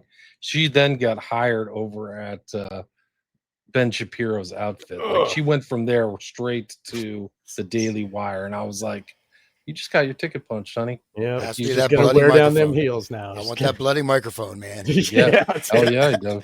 Oh yeah, you do. The bloody Sick. microphone. Dude. That was like the dude. It's like, Ben, go do some at least method acting or get some kind of acting training. That was Yeah. like the most passionless. I mean, So gross. as you said that you said that video clip for him, like the writing. Come on, guys. I mean, at least the JFK, that's got a pretty good script to it. You know, MLK, it's a pretty good script. RFK, that's a good script. 9/11 had a pretty good script. Nah. Well, not as good, but now the writing is really kind of going. Well, just like Hollywood, man, they just keep retreading stuff. Because these are actually, I would say, they're actually scripts that are employed, and they're operating as the scripting of this. The word aggregate, right? The aggregate groups, which is what the rap. We're looking at the hypnosis stuff. This idea, and this is some of the very important work like Kurt Lewin, the psychological topology, starting with the OSS, World War II, also with Bateson, Margaret Mead, all these other people were working at this idea of creating these aggregate groups, right? Aggregation. So and then how to create these types of center to periphery control vectors, right? So the attractive and magnetic personalities. How do you use this to so you create this mass control, right? And it gets a different type of field, anyways. So, but that's important to see that I think we are in a pretty advanced stage of these techniques and technologies being deployed, which I think would not have necessarily worked 20 years ago. What's going on now? I don't think. I think the transgender thing is like a rubbing our nose in it, like showing it's almost like an occult mockery, and they're laughing with each other. Look, we can get them to do this now. Right. I think you're right. I think that a lot of this stuff is like, how far can we get these people to go? Can we push them, nudge them into committing acts against their own interest, acts against their own morality? Can we destroy them? And I think they're very sick people, very smart and very sick people beyond that. It's interesting because Cass Sunstein, like, he went through a traditional education, got his law degree, and then he went into a deep, like, study of behavioral psychology. And I think he understood these things. And he's there with his wife, Samantha Power, and they're behind all the stuff that's been, told to us about the Ukraine war, which is totally crazy, a total waste of $300 billion.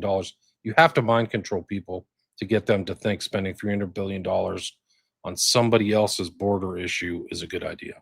Like, it's so royally stupid and so deranged that the only way you could get the public to get on board with that is just through this is what he says, the control of their reason, because it's not reasonable. It's so dumb. Like, I mean, on the face of it, who cares? Why don't they figure it out themselves? Why are we involved? Right. It's all fake. I mean, Right.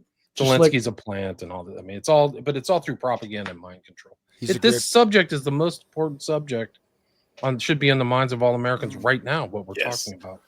The Gaza thing. I mean, for people that I work with, these are like, Republicans from Ohio that are, they're Protestant. They go to church every week. They think they're good people. And then I say, oh, Israel is a fiction and they're killing all those people. It's horrendous and evil. And they just respond to me, yeah, well, they shouldn't be in their land. It's, it's written in the book. They own that land and they're allowed to go kill. And so they have no moral connection. They just sever their morality. And it's like the removal of their conscience, just because my God says this is what's happening. So F them, I'm seeing like little Palestinian girls walking around in fire. The whole frame is fire. And she's like, burning alive children. And my heart is like screaming for, and these people are just dead. Nope, there is no, it's their fault for living there, you know? And then you look and see the biggest group of Zionists are Christians, like what the hell? There's not even that many Jews on the earth. Like, why is this happening? And the whole world is like, yeah, okay, whatever. Just kill them. I don't mind. Starve them. It's proof that we are all totally gone like this. Ugh, sorry, I had to We're say all that. grokked. We've been grokked. Astavakra. 8 places. I don't want to look that up, but William, I think what you said is very important because, and I was going to bring that up too. Okay, you can manipulate emotions, right? But if you still have reason, you still have willpower, you could say discernment, the power of distinction, you still have a chance. If you still have conscience, right? You can come back. You can return. If you've lost that or your basic foundational level of reason, this is reasonable. It's reasonable to murder children. It's reasonable to eat people for breakfast. It's reasonable to cut children's genitalia off. It's reasonable to think that we can just change our gender based on our mental process. I mean, this is reasonable. This is reasonable just to enter into a war with the guy who plays piano with his Johnson as at the helm of Ukraine. I mean, this guy is a full. I mean, but this is where, and I think this is something that that's important to recognize too, is that some of this stuff, sometimes the information that's released is used also as part of this control type of mechanism, and it becomes another type of induction. So go back to before the war started, the videos of Zelensky playing piano with his manhood. He's literally a clown. He's literally a clown, and he's a playing rock clown. Yeah, he's like ding ding ding, playing the piano with his thing, and he's actually doing it. And this guy is, who's losing out, man? Ukraine, the entire generation, they're gone. I mean, the genetic There's 2 million people dead, guys. They'll never There's come 2 back. million people. They'll never come back. I Some of the mean- most beautiful women in the world, and really strong ancient roots, right? This is an entire Destroyed. I mean, a heritage, right? You say the genetic heritage. You can replace monuments of culture. You cannot replace the human genetic heritage. It's gone forever. It's gone forever, man. And they monetize the genocide, much probably like what's going on in Gaza. So they're going to monetize it. You're going to get this beautiful Gold Coast. It's going to be paradise.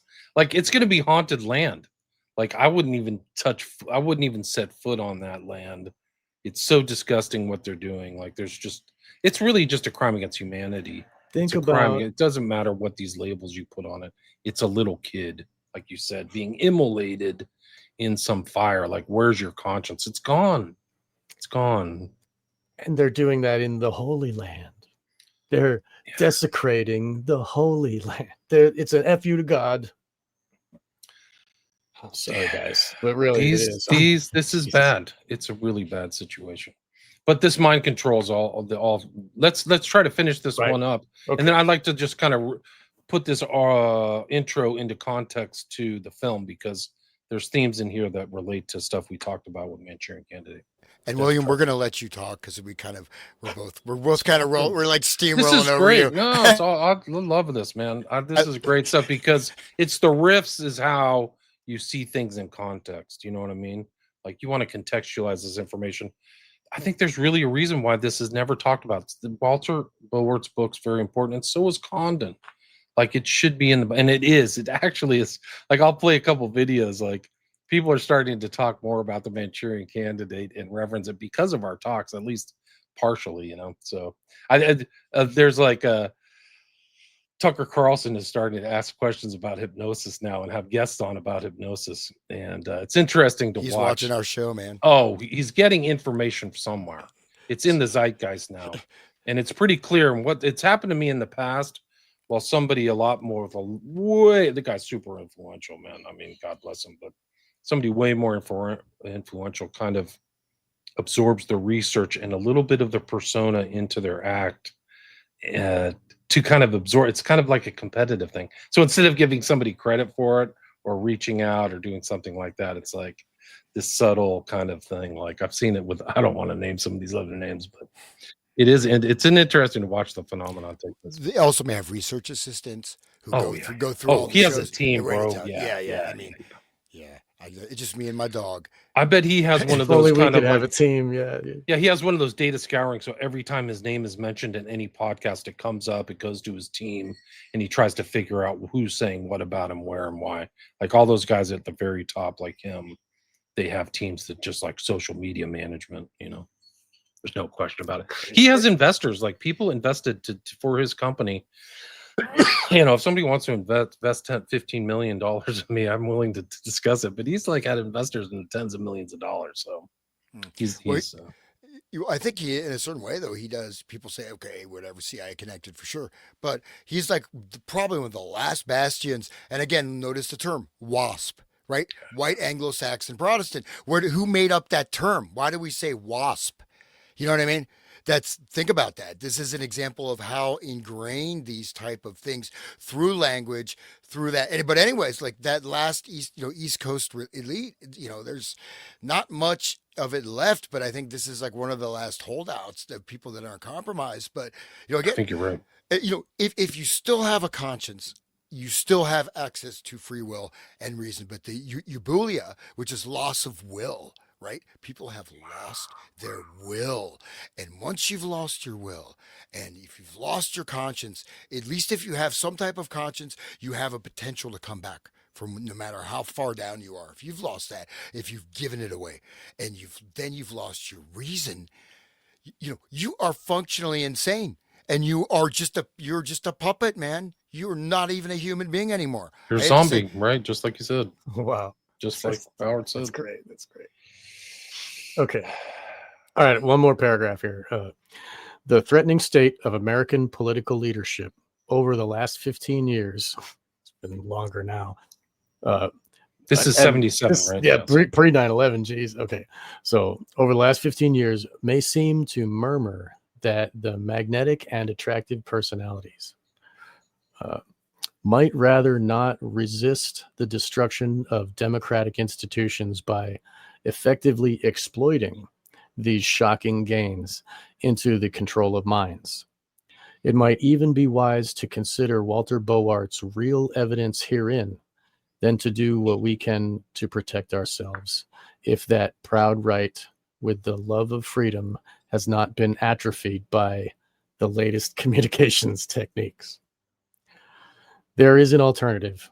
We can all forevermore be transformed into the image of Grok the Clown. Richard Condon, Kilmogany, Ireland, the 31st of May, 1977. So May 31st, that's okay, well, that's not important. But 77 was a big year too for them. So anyway. It's such a great article. It's such a great introduction, And the recurrent themes go back to Manchurian Candidate, which are weapon. So we talked about in the first one, or Yen Lo talking about weapons and stuff. So it's the whole idea. It's not just some kind of insight, academic insight. It's the use of a weapon and the notion of a soul. Because if you remember the very end, when Eleanor Island's talking to Raymond Shaw, it's like, I did this for the rape of your soul. Like she knows his soul's been raped, but she's going to put it to like a vengeful use. And you see that referenced here, the concepts around that reference by Condon. I think it's really important. And then the program stuff. So it's just so much information in this. I'll play, you guys mentioned the bloody microphone. I'll play this video too. Do you guys anything you want to summarize this introduction at all?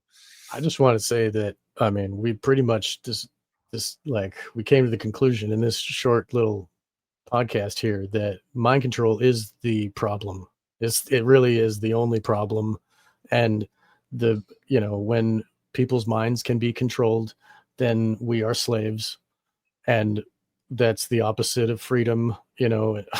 Like the soul, wants freedom at all. Like will be coming to college campuses. Many to be like learned helplessness into this place where you don't want freedom anymore and you don't care about yourself or the others around you, it is like it's hollowing you out, and then you are a golem for them, and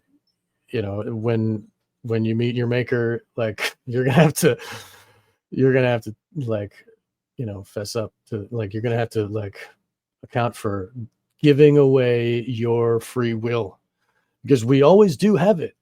Like every soldier can choose not to pull the trigger. Everybody can choose to break free from their mind control, but a lot of them don't. And but it's on each one of us. We are all guilty of allowing the mind control to take hold, and then to follow that path of evil, like what Mark Passio says about mini me Satanism. Like, people don't know they're acting in a satanic fashion.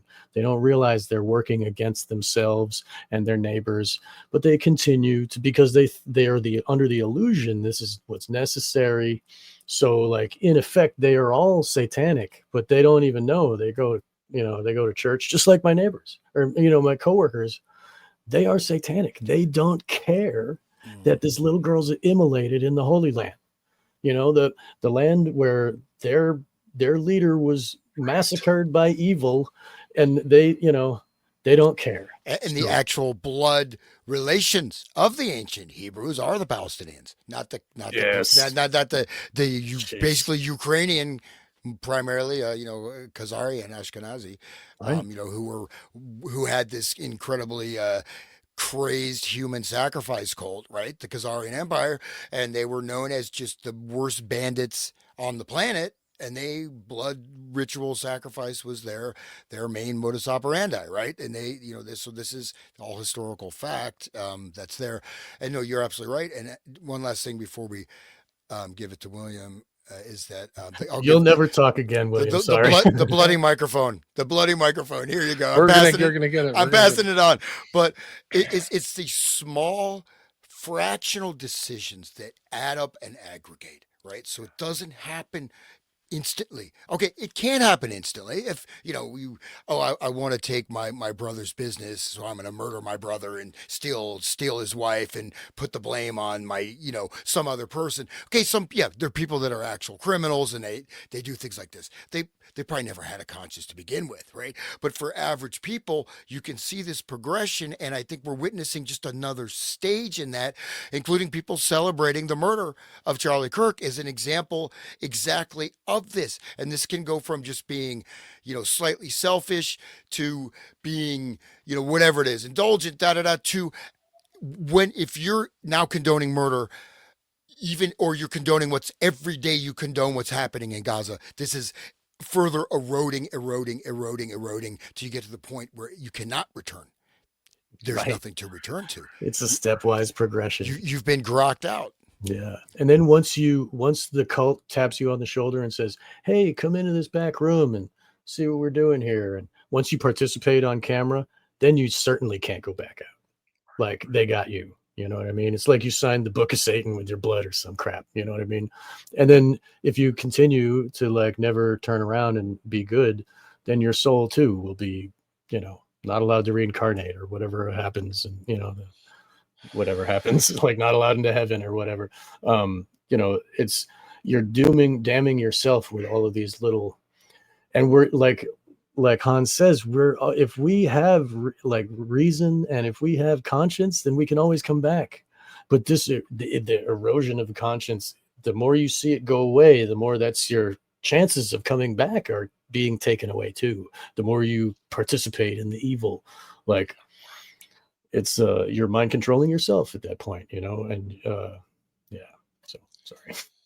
That's how they get you, is getting it in there. Control your that's why Condon repeats that twice. Manipulate emotion, control reason. So it's really dangerous out there. And wow, it's happening right now. Like, I think there's really an effort to control reason about everything that's happened in the Middle East. Like, hey, Iran's your bad guy. They are? How? Why is it Ukraine war happening? Like, I've been around Persians. They're wonderful people. What are we doing?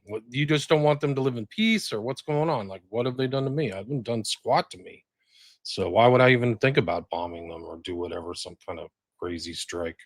But it's really crazy, like this whole situation, because they're just bombarding the public with just nonsense. But this is interesting. This I sent this to you guys, but I think that I'll show this to the audience because it's like the same verbiage as the film, as Manchurian Candidate. And this is kind of like you have a Manchurian Candidate, this guy Jay Robinson or whatever his name is, like nobody knows anything about him. The story's totally improbable on how Charlie Kirk was shot. He definitely wasn't shot with a 30-06.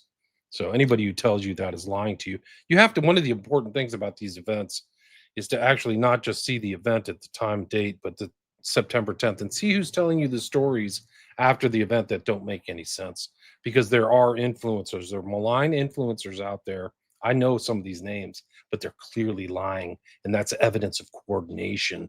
That means somebody's telling them to lie that we don't see. Yeah. So like there's definitely, they're trying to shape the narrative. A hidden hand is. Yeah, there's definitely a hidden hand.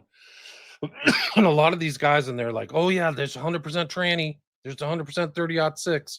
I mean, I can bring up this. We'll listen to this. We'll listen to Alex Jones talk about this stuff. Like it's crazy. Oh man, he works for Israel now. Oh, bro, it's like holy it's crap. so bad. Listen to this though, guys. Listen to this. This is for the audience. Be coming to college campuses, many of them this year. That's a tell, by the way. If you just know simple body language tells, watch his side. Be coming to college campuses, many of. He's not going. He's not going to college campuses. That's a total tell. I'm going to college campuses. No, you're not. But look at his. You know, who he reminds me of is the guy we talked about last week, right? With the fake, all his hair is burned off. Oh, Barry David. Yeah, it kind of looks like the alopecia guy. Yeah, right? yeah. Okay. This is such an obvious tell. He's definitely not going to college campuses. I will be coming to college campuses, many of them this year. It's been decided that you will be dressed as a priest to help you get away in the pandemonium.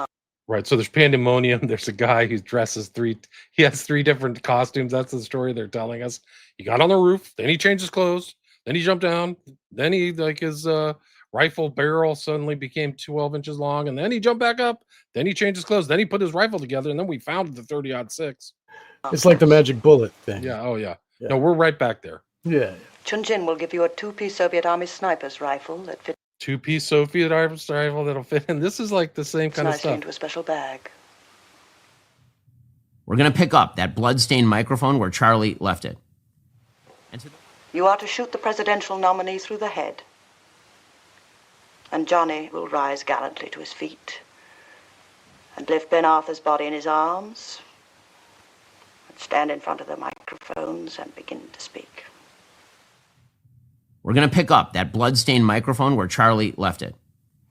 Then Johnny will really hit those microphones and those cameras with blood all over him, fighting off anyone who tries to help him, defending America even if it means his own death. We will never stop standing up for what America is and for what she should be.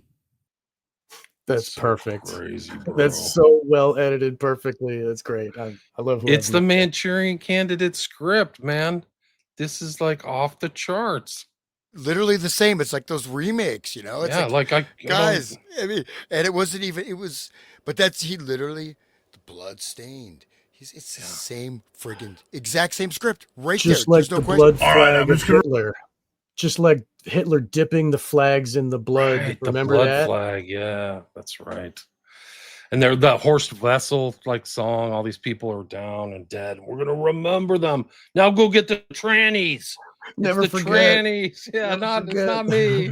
It's not the Oh man, this is so dark, dude. This whole Charlie Kirk thing is pitch black dark. Like there's conspirators and liars all surrounding him and his friends. It's really crazy. They don't see it. They don't see it. The fact that they traumatize us with the video. We all see it, right, with the Twitter crap. And it was this guy who shared the crap, and my Twitter just showed it to me. I don't follow him, but it showed me this video. Right, Twitter did that. So we're all traumatized. Go ahead, please. Just to say one thing about Charlie Kirk, again, he had in his hands a potential fate of the entire upcoming American electorate. He just wasn't some random dude, right? He was somebody that could have absolutely shaped the entire direction of the United States political establishment, especially not working with the current, but working with the youth and 18 to 35. So this guy, it is like the assassination of a president. I mean, it's a high level political power thing. He's young, he's charismatic, and he's just like Kennedy was. Yeah. So I mean, this is like he had another 25 years or whatever, how much time he wanted to put into it. So that's like a real threat. This isn't Joe Biden, This is really like we're targeting this guy. Like that's how bad it is. In the throat, we talked about his speech. And it's not like Trump, because I mean, Charlie Kirk started doing this at 18 years old. Yeah. So he did it out of his own passion and his own thing. And that's the thing. He still had a conscience. That's why he certainly did. And that's why he had to be taken out. Also. He certainly did. Right. Yeah. He wasn't hollowed out. He was still there. He wasn't hollowed out. Yeah. So incredible. It ties into our whole talk today. Like this whole thing, like you just see these very potent, very meaningful connections and tie-ins to current events. It's really extraordinary. Exactly. I'm glad to be able to talk with you guys every week here, like while it was happening. Like, I mean, when it happened, I came and talked to you guys the next week, that was part 3. I think the image I used was down the sniper rifle of Shaw when he's pointing it, and it was pointed at the neck too of the guy. That's the one I picked. Anyway, but yeah, getting back to, they show us all on X the trauma. We get this injection into our hearts of trauma, and then they see our reaction. Right. It's all there on Twitter, like captured. Who shares what? When do they stop watching? Who do they share it to? And then who does that share to what? And who likes what? And whose opinion are they making their own videos, filming their own face, like blah blah blah blah blah. What? And they're all that's getting into their recording, their training. AI generated nudging, giving people in a particular thing, giving them a video link, sending something, maybe even posting a comment. You know what I mean? Because you can do that with actual teams of people, but then you can also run it with AIs, and you could start creating aggregate groups by herding people into these aggregates, and then. So yeah, and then they're the basket of deplorables, easy to rope them. And well said. That's what's really scary, is that there is like a Wizard of Oz behind the curtain, behind the digital curtain, manipulating a lot of these people. There's people who aren't going along with the program, and that's Candace Owens and Tucker Carlson are two. Even though she's married to a rich Jew, and she's a Roman Catholic, like really, but really weird. She's telling a much different story. I'm listening. Some other people are telling. Like she's like, well, you weren't with Charlie for like 10 years, and she's like, I was texting him this year, talking to him. Right. So they make it sound like she's out, like she doesn't have anything to say about it. But she was on tour. She was on tour with him last year. She broke loose of Daily Wire. She is a pariah to Daily Wire. She's like, the enemy of that whole thing. Right. So it's another. Can you play this video? Because if I keep looking at Alex Jones' face, I'm going to get traumatized. The other thing is, this was the first speech on his tour. So he was on a 2-week tour. So he was signaling, this is where I'm going to be in Utah, which not wise. All right, I'm just going to report the facts to you. He's giving us the facts. Thanks, Alex. Yeah, right. I was talking to Andrew Colvett, who is the official spokesman for DPUSA, who I've met before, who's a great guy. You want to talk about filling the space? This guy cannot get away from a video camera for the last week. But and a lot of it, dude, I've followed this. It's just complete mush. He's not doing any good work. It's always been that, dude. He looks high as shit, though. I mean, he looks like he's drunk and just did an 8-ball or something, He's that might be the case. Out. Yeah. That's how they control him. That and the tranny porn. We saw that on his phone. Well, we can talk offline about this guy, but no, it's okay. But let's give it. Don't get sued. This is the official story that he's telling. Big confidant of Charlie Kirk. Come on, suckers who listen to me. This is the official story. What did he say? I'm here to tell you this. I'm just going to report the facts to you. I'm just reporting the facts. Yeah, give me a break. He's a great guy and a big confidant of Charlie Kirk. And I put my report out about him talking to the surgeon that was there when Charlie was brought dead to the hospital. and Charlie was being shot from on top. I'm just repeating what he told me.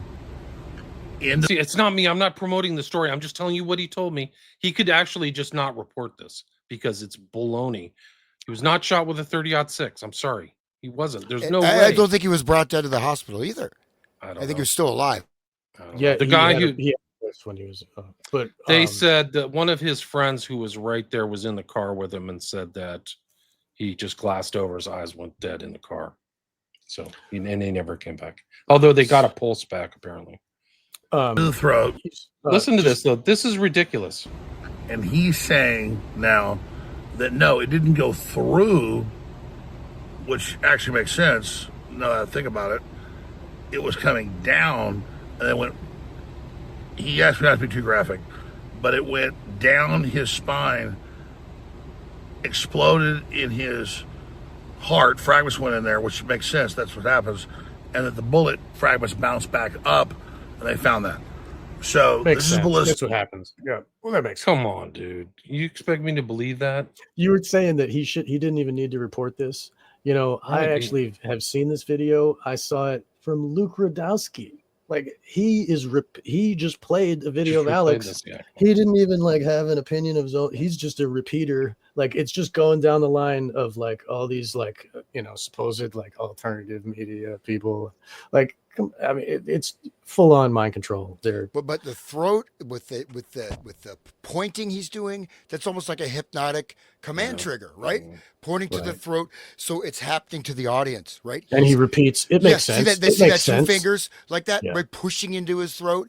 We also have the subway stabbing. And then the way it's going to the heart, and so this is we have to analyze this. The heart. Yeah. That makes sense. Because I just did an 8-ball and I drank a whole bottle of Johnny Walker. Right, and he's driving drunk probably, or like It's just so sad. This is like just such a joke. Yeah, dude. Ouch. So sad. Anyway, we're at the 2-hour mark, guys. We didn't get to Estabrooks. I got a ton of stuff on Estabrooks, but I mean, I think we have our future shows set out before us. But that's if you would please, could we continue? Because last episode not today, but I mean in the next episode. In the last we talked about G.H. Estabrooks and this document that you downloaded while we were talking. You like found it and gave it to us, and we were just perusing it a little bit. It was very, very connected and deep and very revelatory of everything. We were joking. You were saying like a guy from Cheetos like accidentally gave it to the public.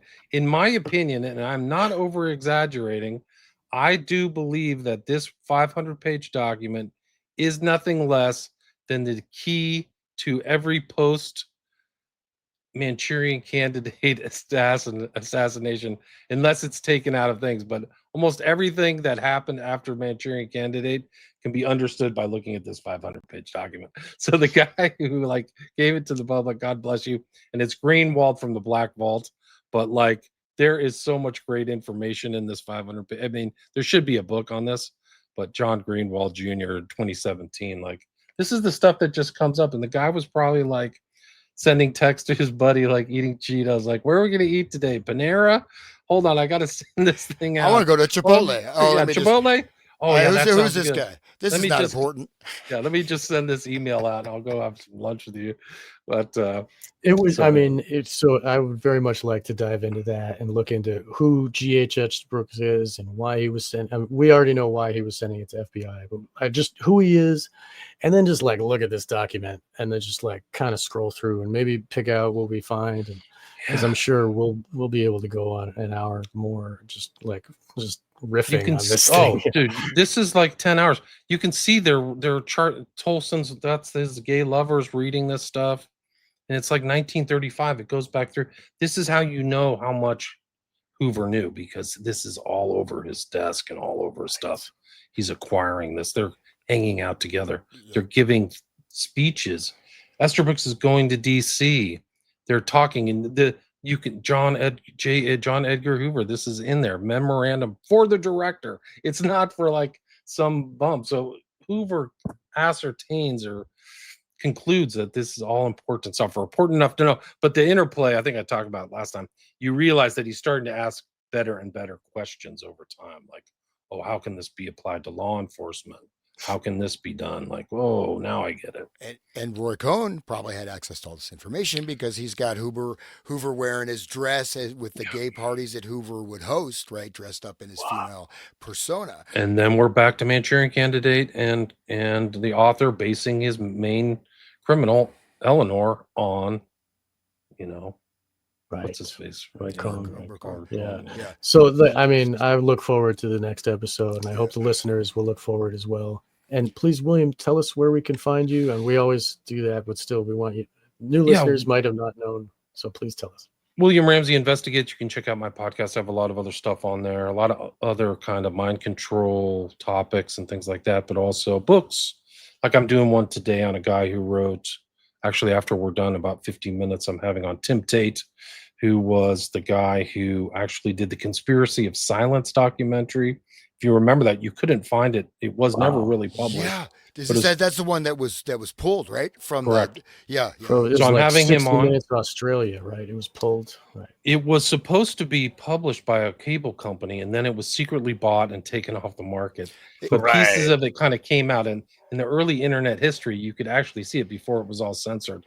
But it had some of these guys on here involving mind control, Bonacci, Boner, Right. Troy Franklin Boner was scandal. Yeah, Franken-Scandal. Yeah. Right. Well, So I'm talking to him, and also he's the Awesome. author of a book on RFK, which covers a lot of the stuff about Sirhan. So it ties into this. But today we're talking about some spy versus spy stuff. But he's an important host, and I really should have him back on about conspiracy That's science. great. Just give I you would an love to idea. hear that. That's Well, great. the Conspiracy of Science, at least as I recall, it was listed in the morning. It was listed like in the TV guide and newspapers, afternoon editions of newspapers. It was pulled out. Right. I think it was supposed to be shown on HBO. Yeah. So it was.